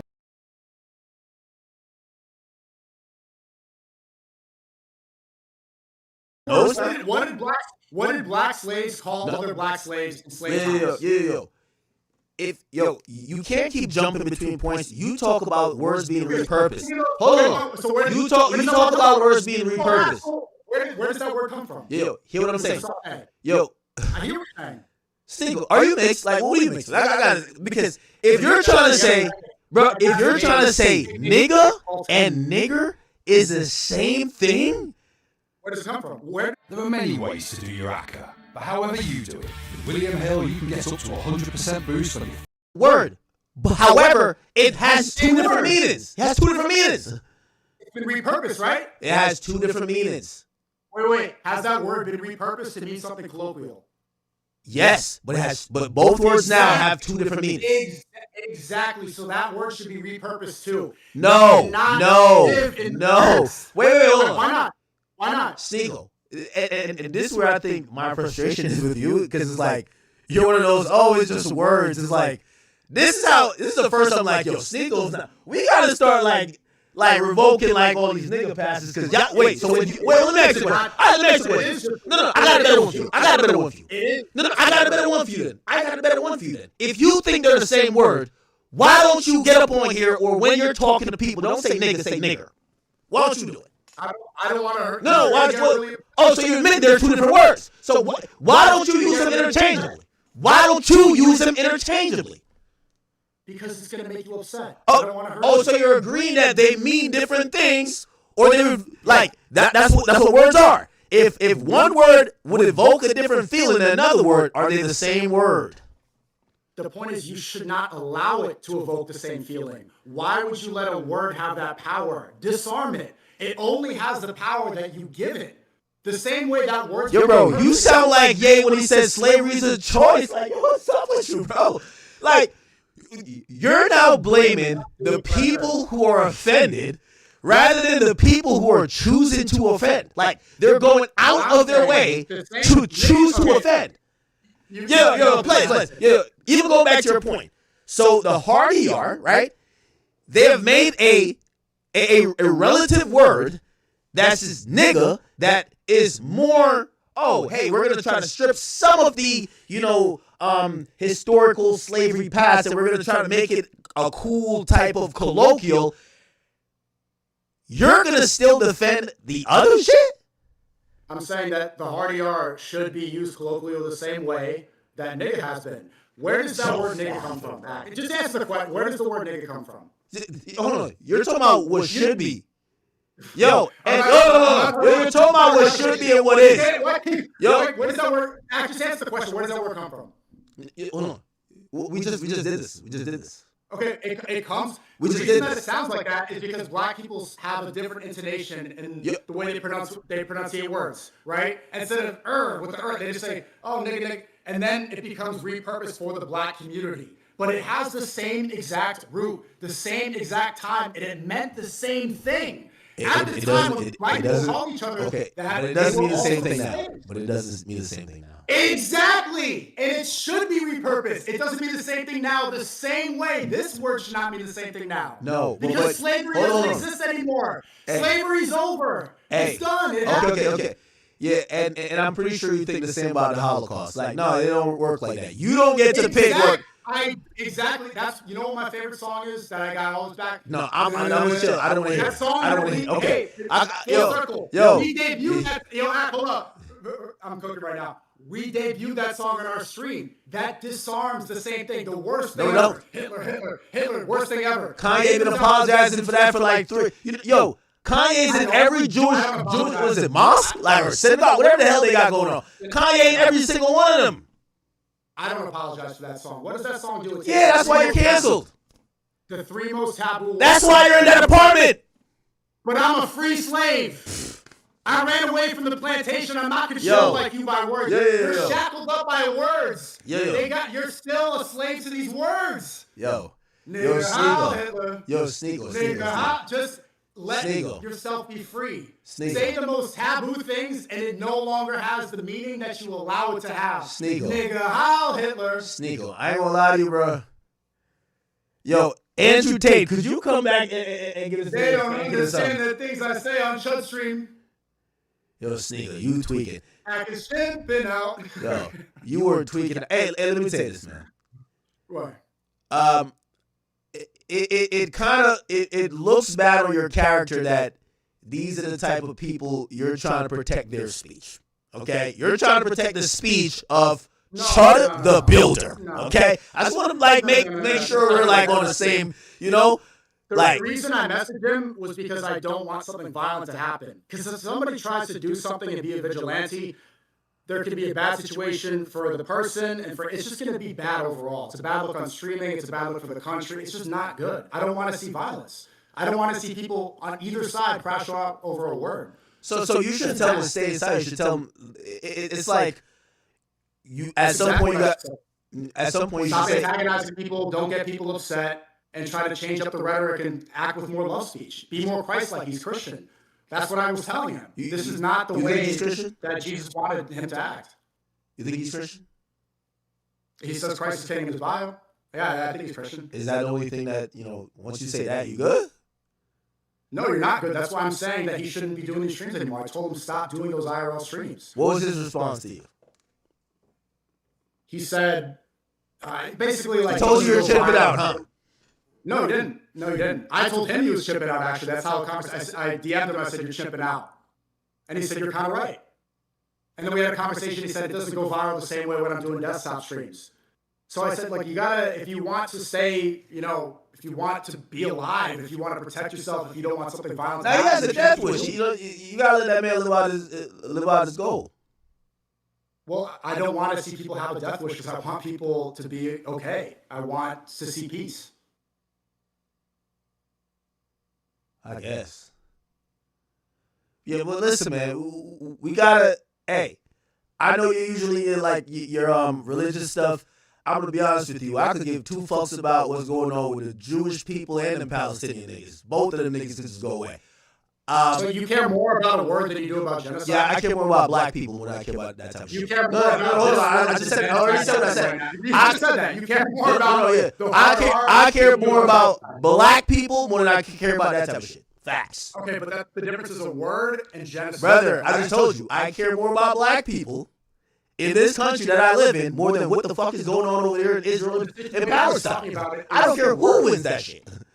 Okay, so genocide's happening in Palestine, and a word don't is care. used in America. I care about black people more. Yeah, but there's not a genocide on black people. Well, listen, we gotta nip it in the bud before it gets there. This thing is about to start a race war. Fuck what's going on in Palestine and goddamn Israel. That's why I said he should stop. That's why fuck what's going on. I don't want to see a race war. I don't want to see people. This is why. Listen, you know, sometimes you see how Trump went out there and like clapped that nigga from Iran, that fucking supreme leader. That might have to be Chud. Get him out of the way because he's trying to start some shit. We ain't trying to do it. Yeah, I don't want to see that. I don't want to see people die over a word. Well, he problematic. We might like somebody might have to just do it. I don't care who do it. Black, white, who cares? I care. I don't want to see people die for a stupid reason. Advocating for violence is not the way. Nobody wants to prevent racism. He's the violent one. You don't realize he's the violent one? Isn't he majority acting? He's acting in self-defense, right? Fuck no. Do you see what he's saying? He's daring people to do something. Words aren't violent, Act. Words aren't violent. Your rhetoric could be insightful. But no, using an individual word is not an act of violence.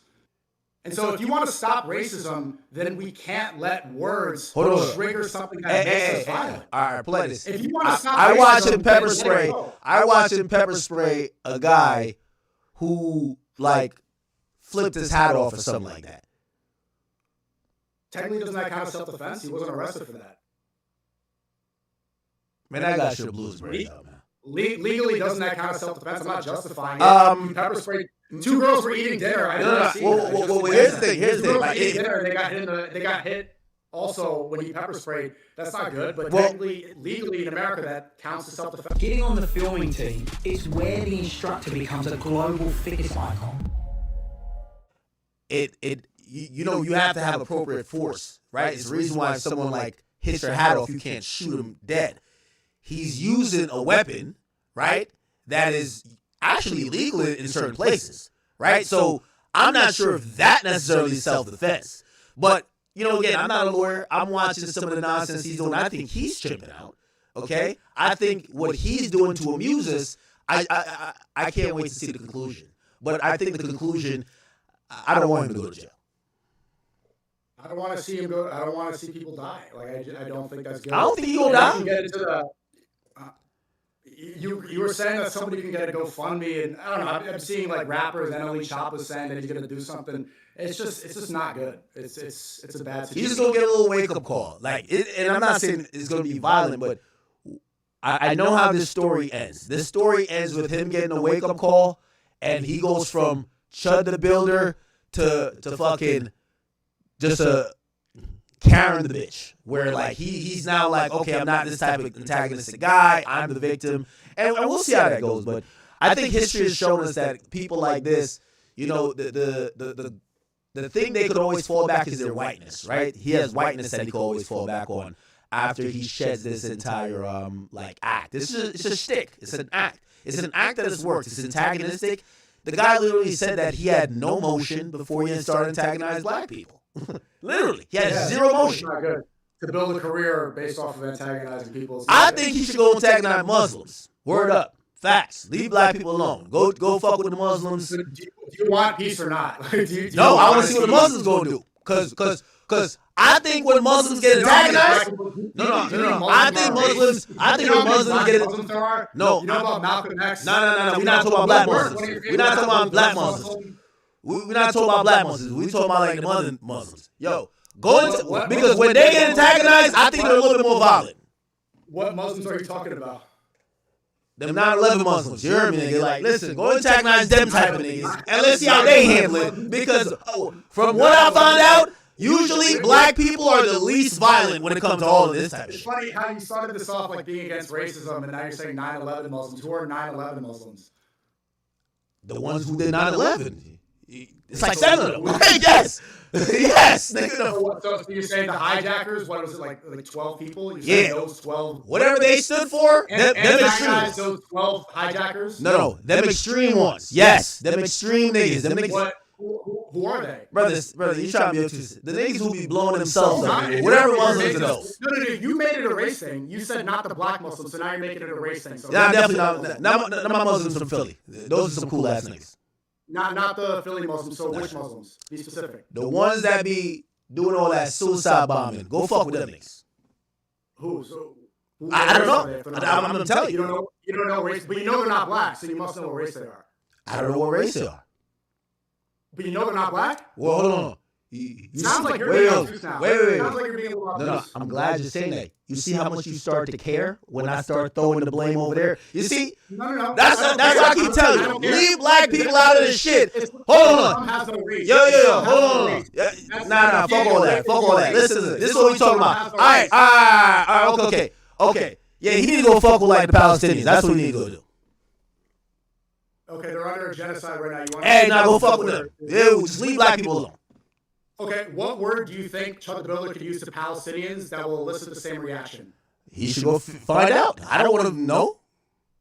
The thing is, it doesn't exist. There's no word in the English language that exists that has that same power. Hey, hold on. My thing is, we want Chud to go terrorize the Jewish people, the Palestinians, some Asian niggas, Indians too.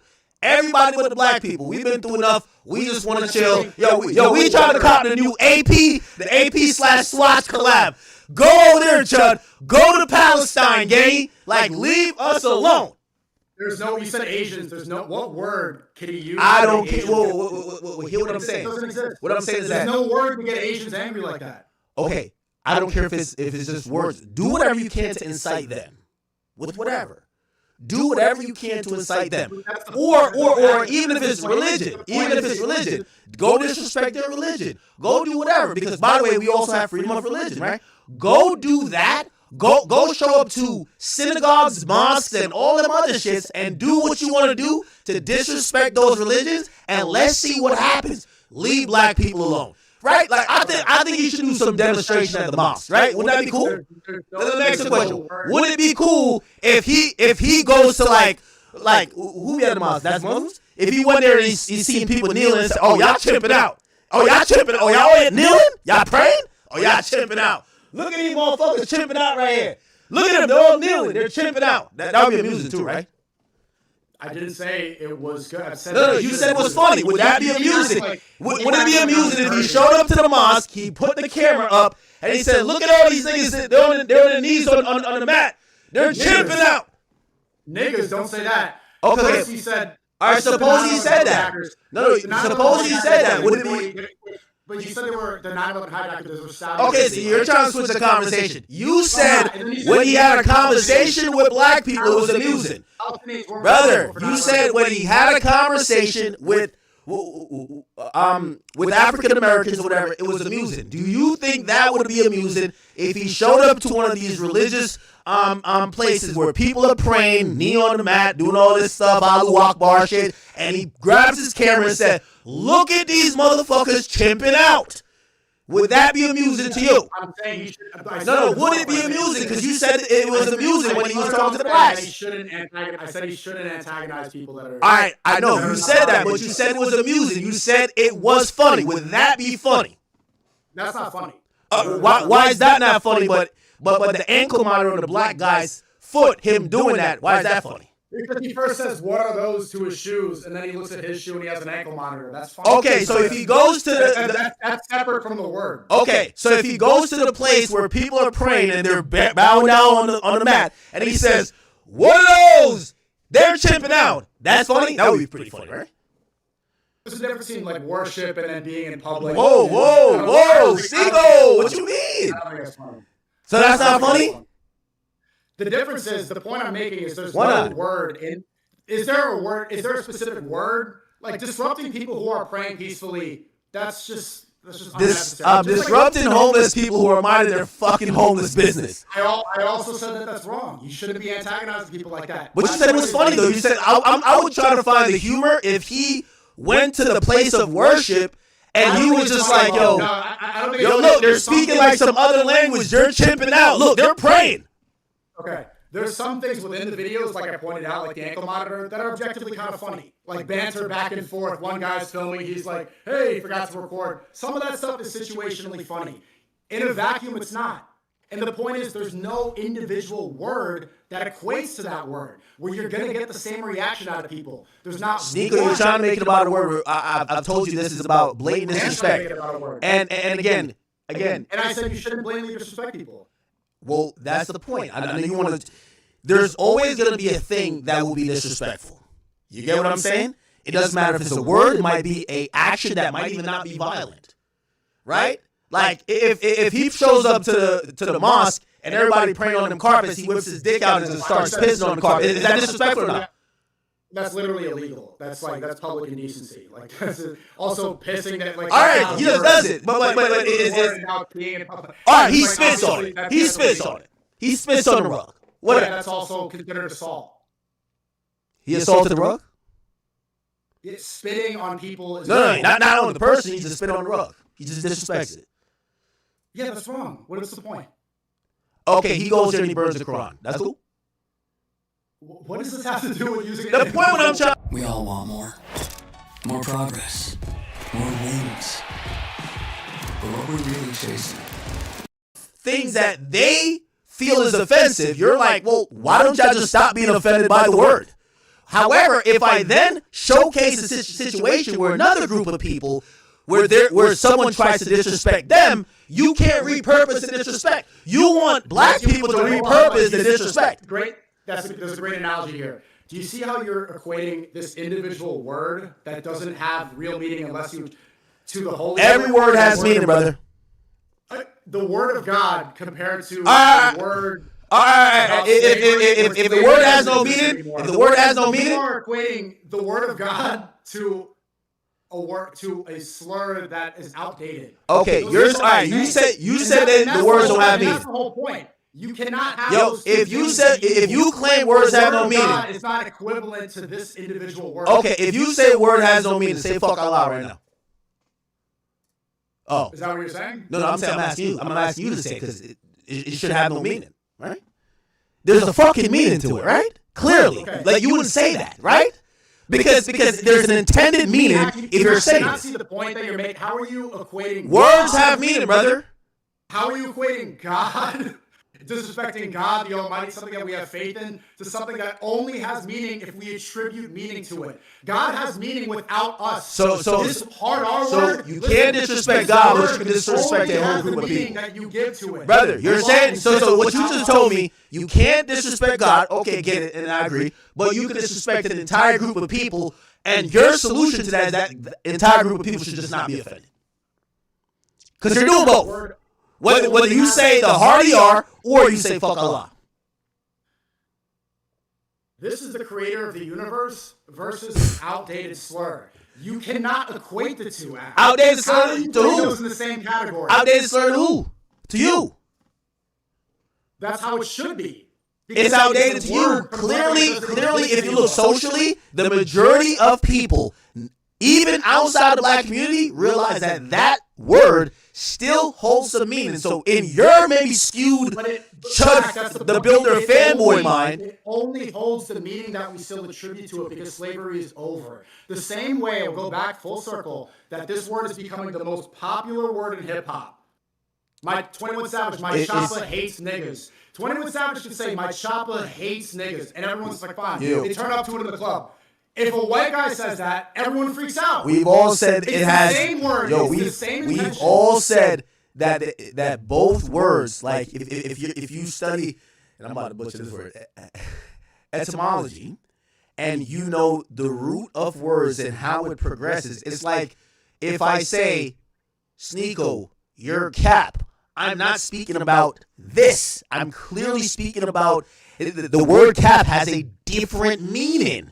Right? So hold on. So you keep saying change the meaning of this word. Okay. That's the point. Okay. However, when that naturally happens, it happens. What I'm saying now is that nigga and the hard ER, they mean two very different things. And they're gonna get two very different emotions. Because society moved on, because we allowed them to change their meaning. That's the point. No, you're being so.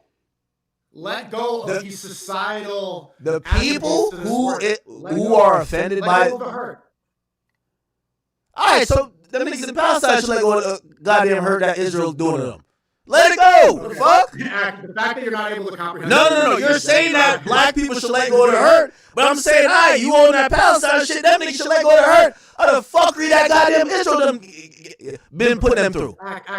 This is such a dumb analogy. Genocide's happening now. Slavery ended how long ago? Nah. Slavery more important than whatever happened with that shit. I ain't gonna lie. Word up. Slavery ended. 250 years ago? The genocide's happening right now. And also, there's no word to talk about Palestinians the same way there is about. Yo, listen. If you think that black people should let go of the hurt of slavery, I think them Palestinian niggas should let go of the fucking hurt of them bombs that got dropped. Facts. Okay, it's happening right now, and also you're saying no. I'm actually saying that to say nobody's gonna ever let go of their hurt. No. It makes sense. No one's gonna let go of their hurt, right? The Palestinians ain't gonna let go of their hurt all the time. People let go. Why do you think white people aren't offended by the word cracker, or Asian people aren't? What hurt they went through? I want to hear this one. Hold on, I gotta take a shot. I was gonna drink the street. I want to hear the hurt the white people went through for cracker. Some white people probably get offended by being compared to slave owners. No. We're talking about history and hurt. Okay? Yeah. Like, for example, in 20 years from now, for the Palestinians, the hurt of what's happening now will be felt. Same with the Jewish people for the Holocaust. You still have to give it an individual word. Listen, you're now still stuck over the word because you can't actually argue about the intended meaning. The intended meaning is to tap back into the hurt that word stands for. Right, and my point is that there's no other word in the English language that has that much emotion attached to it other than that word. It's the most powerful word in the English language. It's the most direct. I'm gonna lie to you. This is probably the most pro-black I've ever sounded. Because usually I'm like really, but this Chud dude, he's literally like anybody who actually agrees with him is all about regressing in racial relationships. And I think we're at a decent place. At times it goes, but I like the fact that black and white people ain't beefing. I like that. You know what I mean? So when I see somebody like this, it disgusts me. And anybody who actually could see any nuance in what he's doing, other than that this guy's a piece of shit and racist, I start looking at you. And that's why I'm questioning you, because I'm like, you seem to be seeing clear what's going on over with Palestine and Israel. Nigga, you don't live there. You ain't never been in have you been in Israel? Have you been in Israel? Have you been in Israel? No, I haven't. Okay. Have you been to motherfucking whatever they call Palestine? You been there? What is the argument here? The point is that I'm over here, and I'm talking about socially to make sure that what's going on in our country, especially with race relations, because it's been one of the most the things that has torn us apart as a country. And when I see any hint of that, I don't like it. And you're over here talking about this genocide going on overseas. Like, man. You said that you don't want anti-black, anti-white racism. You don't want division. The only way we can get to that division and get is to get Chud the Builder out of the way. No, it's facts. Not about inciting violence on Chud the Builder. It's not allowed. No, when say violence. If Charleston White says the word, no one gets angry. If Chud the Builder says it, everybody gets angry. If you actually want equality, then words for any race have the same meaning. That's equality. You say you're pro-black, I'm pro-human. Humans all together should not allow this to divide us. How are you letting a word divide you and put into separate places? When black people say the same exact word, it's a term of endearment. When white people say it, so many people think you should act violently. That is segregation. That's the issue. All right, so let me ask you a question. Everybody should have the equal meaning attached to this word. So you do realize that if someone who is oppressed does a action or mimics an action that the oppressor does, it's not the same thing. For example, if you think black people are still, how are black people being oppressed right now? Historically, black people are probably one of the most Hold on. Wait. Well, right now. You're always going to feel remnants of it. I don't want to live in a victimhood mentality. I don't want to live in the past. All right, no. Listen, I'm not that person that uses racism as whatever for every excuse. But you can't write the history of America without understanding what slavery has done to this entire country. It's the reason why the inner cities. Okay, so because.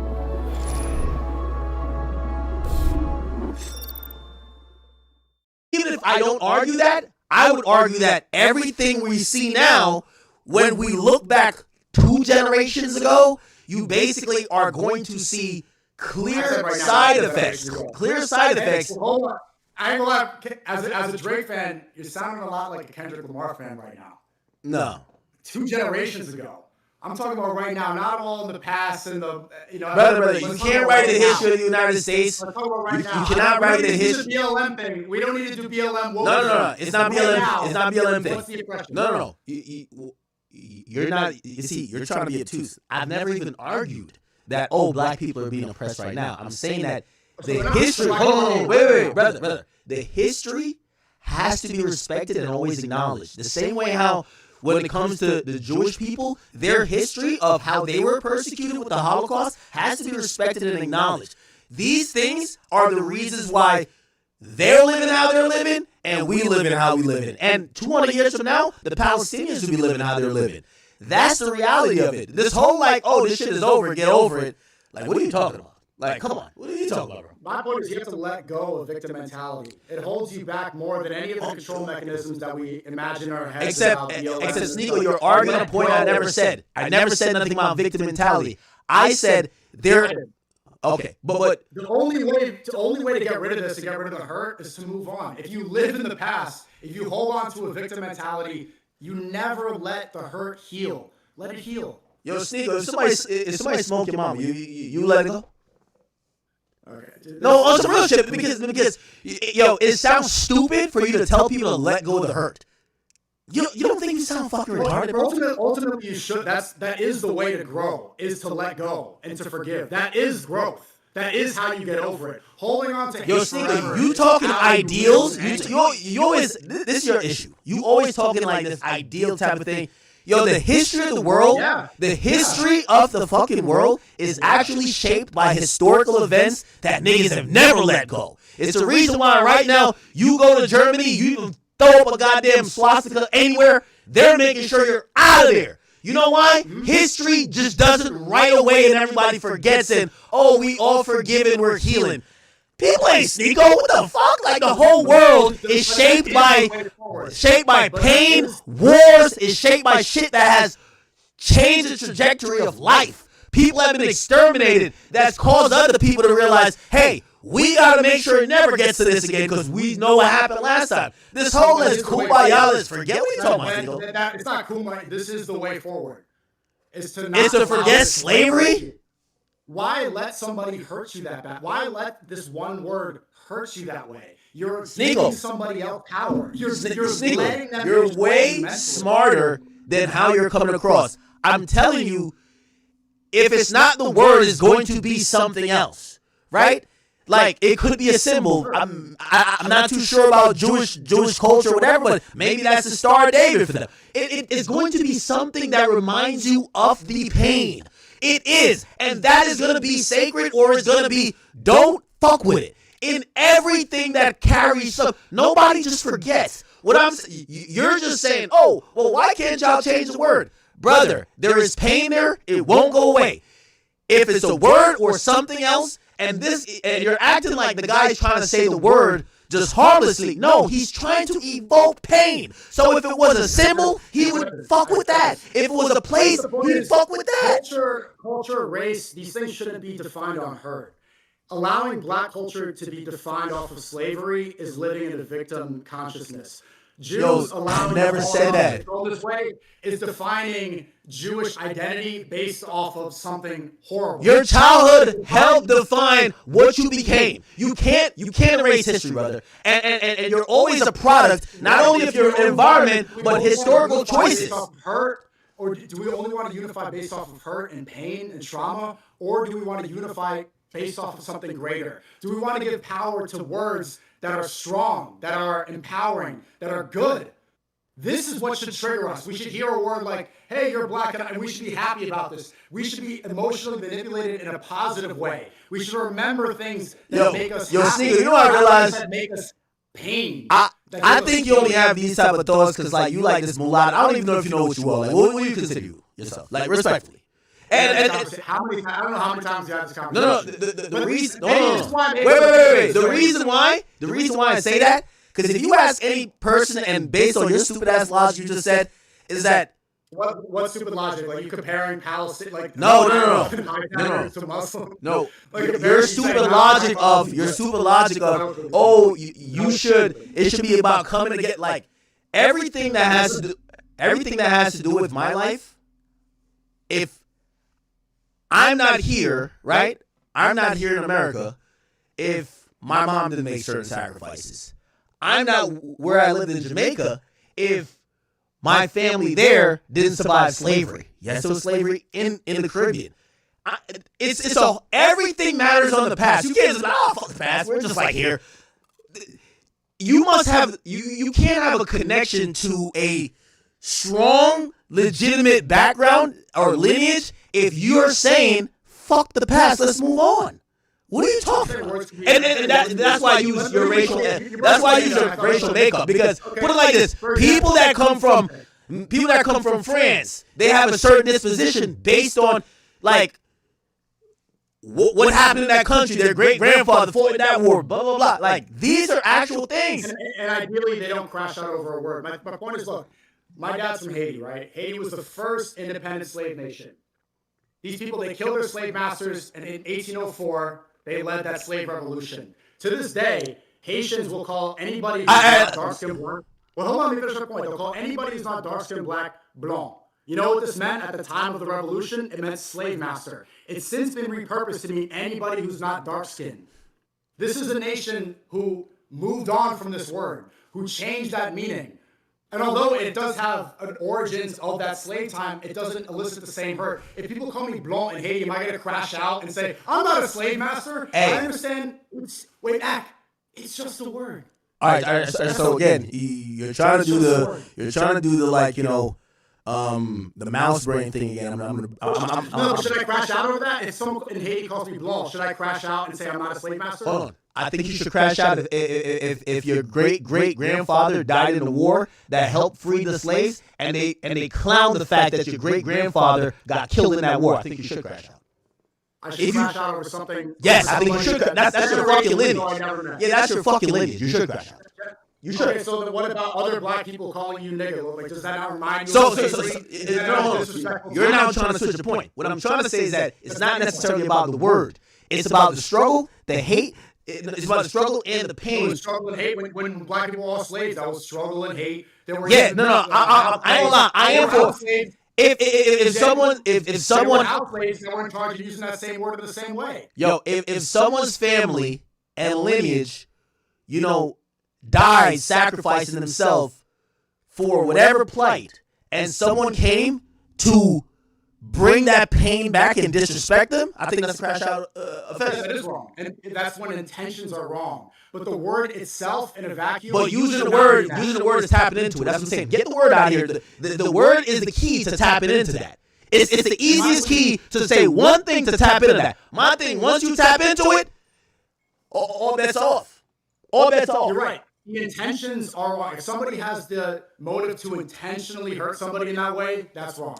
That's what Chud the Builder is doing. We shouldn't try to intentionally hurt people, and I say that that's wrong. But that word in and of itself, even if it was Chud, we've seen countless videos of white people saying it in public, and they get hurt. Nonstop, the rhetoric online is, if a white person ever said that, I'm going to smack him. Even if a white person sings along to a Drake song, and they say it, hey, not don't say necessarily. it. Hey, don't.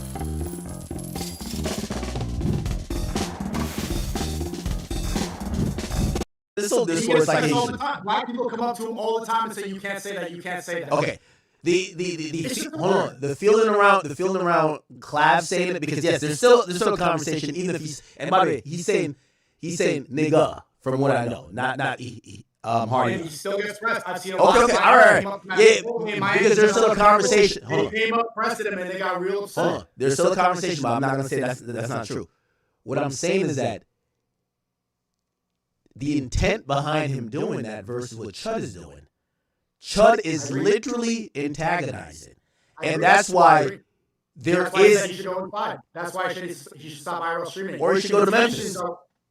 We found some common ground here. Intentions are what matter. Yo, I want to do a stream with him in Memphis. Maybe we can find... I think that'd be great. Maybe we can find some common ground here. The intentions don't matter. Chud. I will pay you to do a stream with me in Memphis. I'll do an IRL with him in Memphis. No security? Yeah, no security. They harm me. The fuck? Yo, yes, no security. Yeah, me and Chud, we kick it out there. And hold on. And I'll even get, matter of fact, I'll give him, I don't know how much money you want. I'll pay him if he keep the same energy. We'll be in Memphis. Okay. No, I'm not saying it's not okay. That's do you really? Can you honestly say you don't want something violent to happen to him? No. I want to just see his energy when he's around a different environment, because I don't like when people are kind of popping out doing that type of stuff. And again, if he was just doing it online, whatever, but like he's kind of like putting this across. Like, I want to see if he's going to keep the same energy everywhere. And if he does, I'll probably get a little bit of respect for him. If he goes to Memphis, Tennessee, and was just like, and he's giving it up, I ain't gonna lie to you, I'd probably be like, yeah, I'm fucking with him, but leave that nigga alone, man. Like, he's standing on business. He's standing on business. I just think that he's a bit of a coward because he's picking and choosing, but he's talking like he's not. And if he like kept it real, like, I'm picking the most pussy black niggas I can find to do this shit to, I'd be like, all right, bro, you got it. I doubt that's gonna happen, and he probably shouldn't. You can come too. You can come too. Memphis was a lot of. I went to Memphis before. It was all Hellcats, all chargers and challengers. Hellcats. We'll just go out the club. We'll go outside the club. You know what I mean? Us three try to get in the club. I'm banned from all the clubs in America. No, you're not. You're only banned from like all the hospitality groups. Yeah, there ain't no hospitality group in Memphis, man. You good. I'm good off the club. I'm getting old, bro. We're pushing 40. We can't be in the club anymore. Speak for yourself, brother. All right, Ack. Good talking to you. All right. You still think, do I sell my black card? No. It's not sell. We're going to revoke it. Listen, if we got to get you, this Chud thing is a problem. Like, this is a problem. We can't have you... revoke my black card? Put it like this. They would have kicked you out of Muslim hood if you said certain shit. So, like, we got to treat the black shit the same way mine to take the card back. I ain't gonna lie. You took my black card? No, we ain't taking it yet, but it's in review. It's in review. So just, that shit. No. Shit, I'm telling you, man. Chat, you gotta watch out for them. You gotta watch out for people. Like, Sneako surprised me with this one. Sneako surprised me with this one, I'm not gonna lie.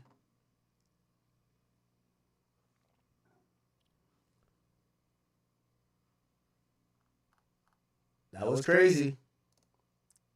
Yo, chat, when I'm over here sounding like Tariq Nasheed, it's like, you know it's bad, bro.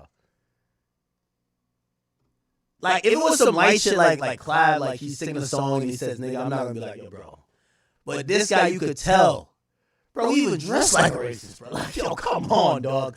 Come on, bro. It's something. Anyway, yeah, I know. Anyway, all right. Okay. Little side quest. We good, though, right? Everybody still rocking with me here, or do we lose some people? All right. Okay, we got a little 13K in the building. All right. Chat. All I'm going to say is, you know it's bad when I'm over here, like, on some pro-black shit. It's just disrespectful. It's just too disrespectful. And also, you see everybody talking about, Sneako love all this Muslim stuff. I'm not Muslim. I'm Baptist. And I don't want to disrespect no Muslim, but everybody got something they care about. You know what I mean? See, that's why I have to put it in his own home turf. All right, bet. So you think it's cool for him to disrespect black people because you don't care about black people. But I guarantee he started disrespecting Muslims or show up to the mosque. It's a problem, right? Oh, maybe he started disrespecting like Palestine, or he started, you see the mood changes. Oh, no, we're talking about God. Exactly. All right. Alrighty then. Let's see. Should we go to Sean Gath right, y'all? Oh, this is some other streamer beef. Baby Rich and Playboy Max are beefing? What's going on? Okay, I think I've seen this. So DDG did a tour. If you don't know, he did like an amazing tour. Shout out to him. And he went on his tour, and like the final date was in LA. And apparently he did his show, but he was kind of disappointed, and he verbally said he was disappointed because a lot of streamers that he fucks with, that he invited to his last show, did not pull up to his show. And he felt like, damn, like, I thought y'all rock with me. Why didn't y'all pull up to my show? Now, let me see if I can find the clip. Basically, he had kind of called him fake, you know?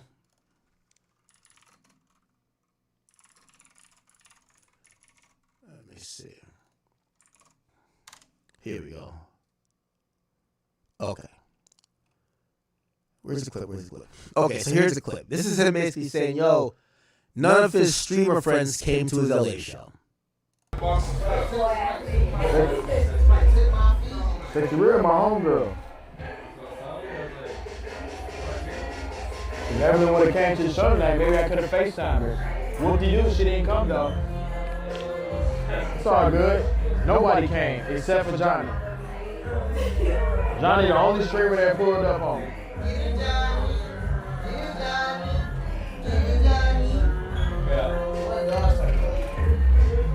Hold on, I need to put some ice in this shit. All right, so he said that, and apparently afterwards, his like best friend, Baby Rich, actually sent out a tweet, and the tweet says, hey, listen, man, a lot of these like streamers are fake, and they only show up or they only want to be around when it's like, you know, it benefits them. And people kind of put it towards Playboy Max because supposedly he had invited Playboy Max, but Playboy Max didn't show up. Playboy Max reacted to what Baby Rich said. This is what happened. These lame ass streamers fake as fuck. All these niggas be begging bro for. He's reading Baby Rich's tweet. These lame ass streamers fake as fuck. All these niggas be begging bro for collab. He pull up, but they don't pull up. Support his tour. Who's this nigga talking about, bro? Like, bro. Oh my god, Baby Rich. Who is he talking about, bro? Who are you talking about, bro? If you talking about me, say that, nigga. Daryl hit me yesterday. He said, yo, pull up. He texted me. He said, pull up. Madly. Day of. Gang, I be streaming and a meeting, bro. Niggas have lives and plans. At the end of the day, I fuck with DDG. I was in a hospital for a month. I got out the hospital and same day went to his video shoot because he wanted to drop a single for his album. So suck my dick, whoever's talking crazy or thinks they know shit. You don't know shit. Baby Rich, I fuck with you, bro. But you don't know what you're talking about. I'm not gonna lie if you're talking about me. I don't know what you're talking about. But you know who they're gonna try to put this on. Facts.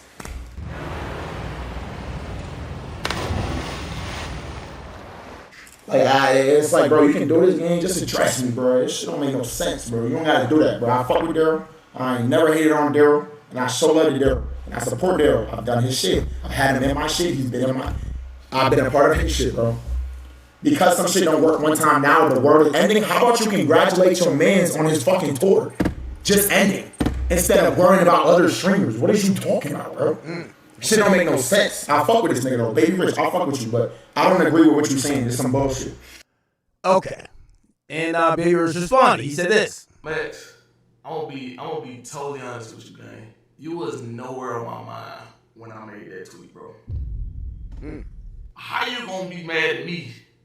Cause you feel like the shoe fit though.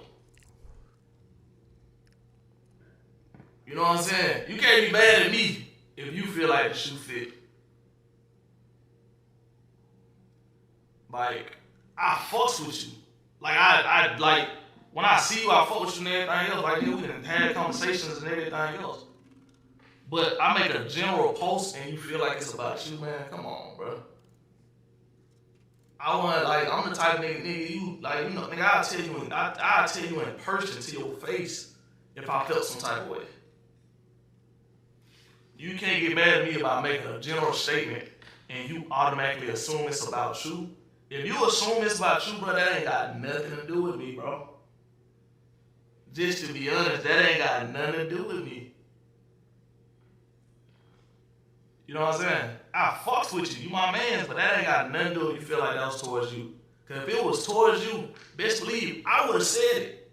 And honestly, if it was towards you, this shit wouldn't even been on the internet.